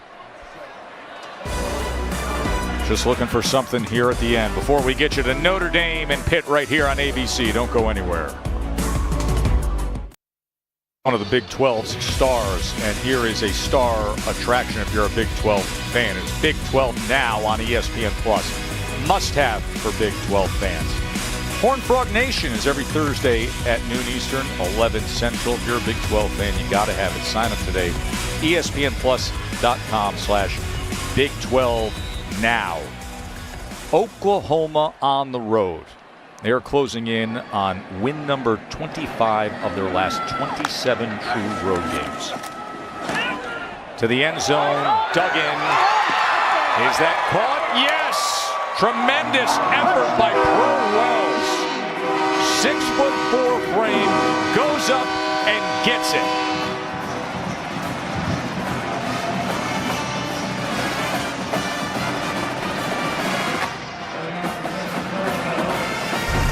Great job here. Pro Wells at 6'4", like Tess alluded to, working against the smaller, more undersized Buki Radley-Hiles. He's listed at only 5'9". Just a great job of taking advantage of the matchup there by Max Duggan. And nice throw. Gives us a chance to check in with Kevin, Mark, and Booger in the studio. Gentlemen.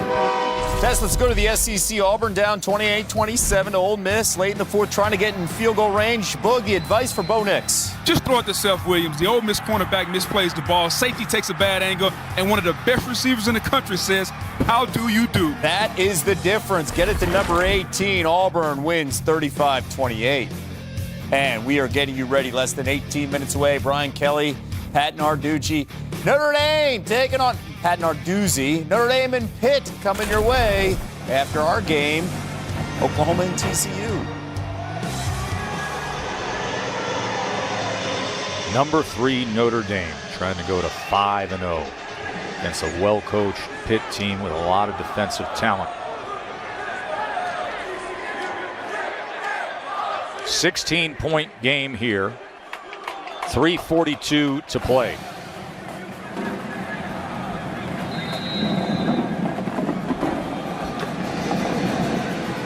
Got the hands group up front for Oklahoma.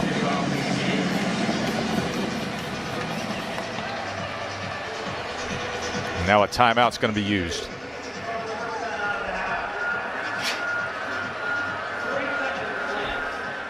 Where college football is watched, Nachos Party Packs bring the fun. Wherever the students are, the Live My Student section lives. Learn more at livemystudentsection.com.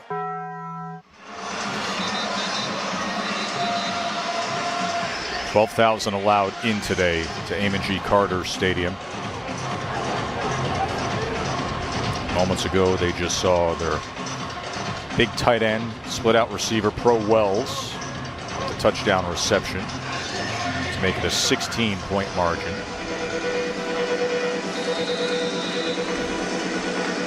449 total yards for Oklahoma. Rattler has 332 passing. Mims, their young receiver, has been the headliner. There is the little punch kick. And it was fielded safely. Well, it's interesting to put into perspective Spencer Rattler with the names that Oklahoma fans are so familiar with. But this is a guy that you recruited. This is a guy that's going to be homegrown. The other superstars were elsewhere when they were freshmen. Yeah, and if you look at the numbers, obviously a little skewed based on the amount of time spent under center. Kyler Murray only starting a couple games. Baker Mayfield at Texas Tech not playing an entire season. Jalen Hurts actually at Alabama did play in all 15 games. And when you look everything in consideration, Spencer Rattler at a young age is further ahead, at least at this moment, than those guys were, who were maybe a little bit more developmental. Pledger is going to add to his total on the day, makes a man miss, and then takes Wallow for a ride. Spencer Rattler has always had this kind of confidence. He told me that he doesn't want people to mistake confidence for cockiness. He started playing tackle football when he was 7. His dad gave him the option for flag or tackle, and he chose tackle. He said, when we were on the 9 under team, we were airing it out 30, 40 yards down the field. I just had that natural ability to spin the football, and it's never gone away. He's also won a state championship in high school as a basketball player, and this is just a young man that has had so much success athletically. He believes he can do it, and so he does. And Holly, I loved what Coach Riley said to us the other day when we asked him about Rattler and his mental makeup as Pledger continues to get more work. He's over 100 yards on the day. And Greg, he said, listen, he's confident, but it's not the fake kind. He isn't blind to his weakness. Yeah, and he is perfectly okay, and I think is evidenced by having to take what Lincoln Riley described as a little bit of a timeout against Texas. You see all the beautiful throws he's made here today, driving the ball down the field time and time again, allowing his talented receivers to come down with it. And that was a moment in which he could really reflect. Great, he didn't have a ton of time. Tanner Mordecai comes in, plays pretty well in Spencer Rattler's absence. Then in the second half, Rattler comes out, he's a completely different guy. So it's really been interesting to watch the maturation process, and it's going to continue as he grows and gets a little older and more physically mature. Pledger's going to put this game away. You think about since Lincoln Riley came over to Oklahoma, 3 years the head coach, 5 years in total. And the quarterbacks finishing in the Heisman top 4, right? Because Baker was 4th in 2015 when Derrick Henry won, and then 3rd behind Lamar Jackson next year. Then they get the win with Baker. Then they get the win with Kyler Murray, and then they get Jalen last year as the runner-up. That's an unprecedented run of quarterback success. It really is. It's amazing. And honestly, every one of those guys, Baker probably being the best example, he improved drastically. Now, he was a great player as a sophomore, but got better and better and better until his senior year. Kyler Murray arrived as a backup, got better and better and better under Lincoln Riley's tutelage. Here's McGowan. He tried to stay in bounds right there. And Oklahoma's been top 3 nationally in total offense in each of the last 4 years. Hey, when we came on the air today, you made one of those statements, and I know you never say anything without great thought and great resolve to your argument, but you made one of those statements about the future of Spencer Rattler. You see him as a guy that's going to be sitting eventually in that front row in New York. Oh, yeah. No doubt about it. No doubt about it. I mean, I think just the way they position their quarterbacks, the way they empower their quarterbacks, I mean, it's a quarterback's dream to play in a system like this. He obviously has the talent and will have the supporting cast and also the opportunities to showcase his talent, knowing that he plays at a traditionally playoff potential team. So I absolutely think, without question, he'll have a chance at some point in the next couple years to be in the mix for the award, and it could come as soon as next year if they improve as a freshman group the way I anticipate. Well, it's fun to take a look at him today. Holly Rowe, I think we're going to be talking about Mr. Rattler and Mr. Mims and Mr. McGowan, this young group, for a long time. By the way, Holly, what a joy to be back with you. I did my 2.5-year tour of duty in the NFL, and here we are reunited the way I like to do football, with you down there on the sideline. Okay, can I tell the listeners one cute story? Oh, boy. When you what called, is this? I got a phone call in August. I was in the WNBA bubble, and somebody started playing Peaches and Herb. Reunited, and it feels so good. Well, it's great to be back with you. Thank you, Joe. Me too. Love you so much. Oh. The little chess match that we had today, this one's going to go to Lincoln Riley, a little checkmate. They've done some nice jobs. A lot of different kids played on offense, creative formations, and just too much.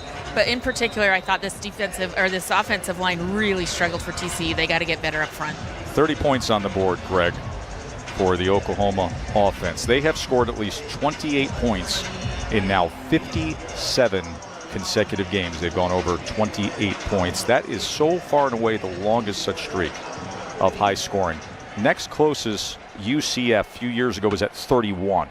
57 straight games for Oklahoma scoring over 28 points. It's amazing. Absolutely amazing.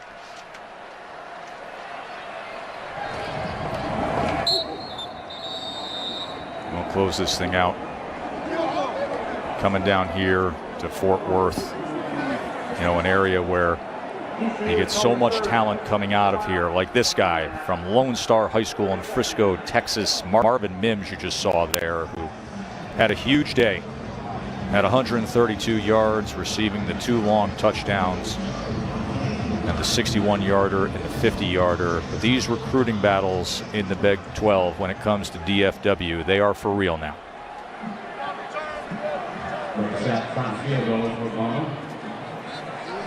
Burkich on for yet another field goal attempt.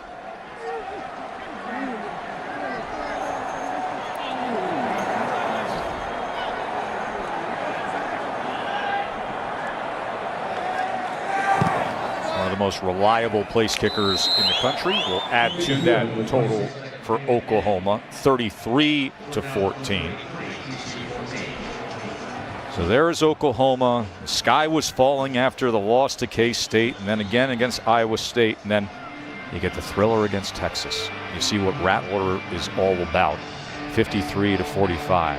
You take the bye week, you gather yourself, you come down here to TCU, and now you start to see this razor-sharp offense and all the young talent do their thing, defense coming about.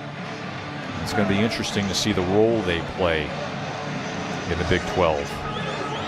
But they still have things happen and win a Big 12 championship. Oklahoma State is on November 21st. I'm telling you, man, it's still the most talented team in the Big 12. I mean, they still have more talent than just about everybody, for sure. And they have a coach and a team and an expectation level that they're going to be in the playoff mix. And it's not often you see Oklahoma playing the role of the spoiler, but that's where they're at right now. And I think we'd be remiss if we wrote them off too early. I have a feeling come December, late November, this team's going to be a force with all the youth they have that are playing pivotal roles. Remember, 4-0 Notre Dame, number 3 in the country, going up against Pittsburgh. That in moments. There's Williams on the return. He has been at the 18-yard line. And as for the remainder of the season for TCU, your expectations? Just further proves at this point it's hard to win when you don't feel great about your personnel along the offensive line. In today's day and age in college football, line of scrimmage play and quarterback play are as important as anything. And right now, their quarterback can't be at his best because the pieces around him, especially up front, are not yet at their best. So they really have to solidify that group, find 5 that they can rely on, and quit allowing that to become a bit of an Achilles heel, which has been a problem so far in the first month of the season.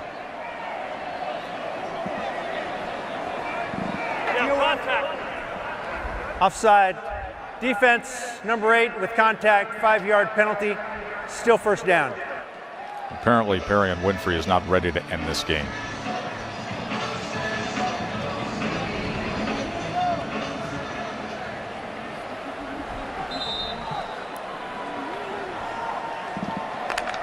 Max Duggan always gives a spirited effort, feisty sophomore quarterback for the Horned Frogs, but outclassed by Rattler and that Oklahoma offense today as he quickly gets it to Zach Evans, who they hope to be a game-changing kind of running back and dynamic offensive weapon for the next 4 years.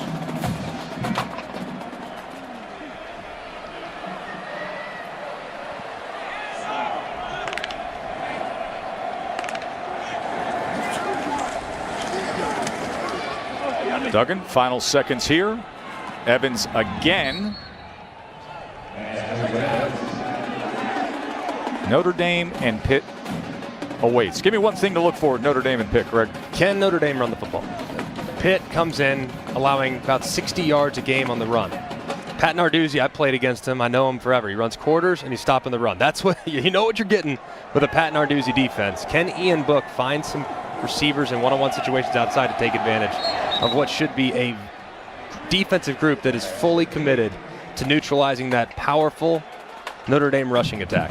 Kyron Williams, the running back for Notre Dame, has 2 straight 100-yard rushing games. He has nearly 500 rushing yards through the first 4 games. What do you say we put an end to this thing here in Fort Worth, where Oklahoma gets their 3rd win of the season? They've won 7 straight against TCU. They've won 25 of their last 27 true road games. For Holly and Greg, I'm Joe Tessitore. Enjoy the rest of your day, including a visit with our man Kevin Nagandi in the studio right now. Take it away. Tess, thank you.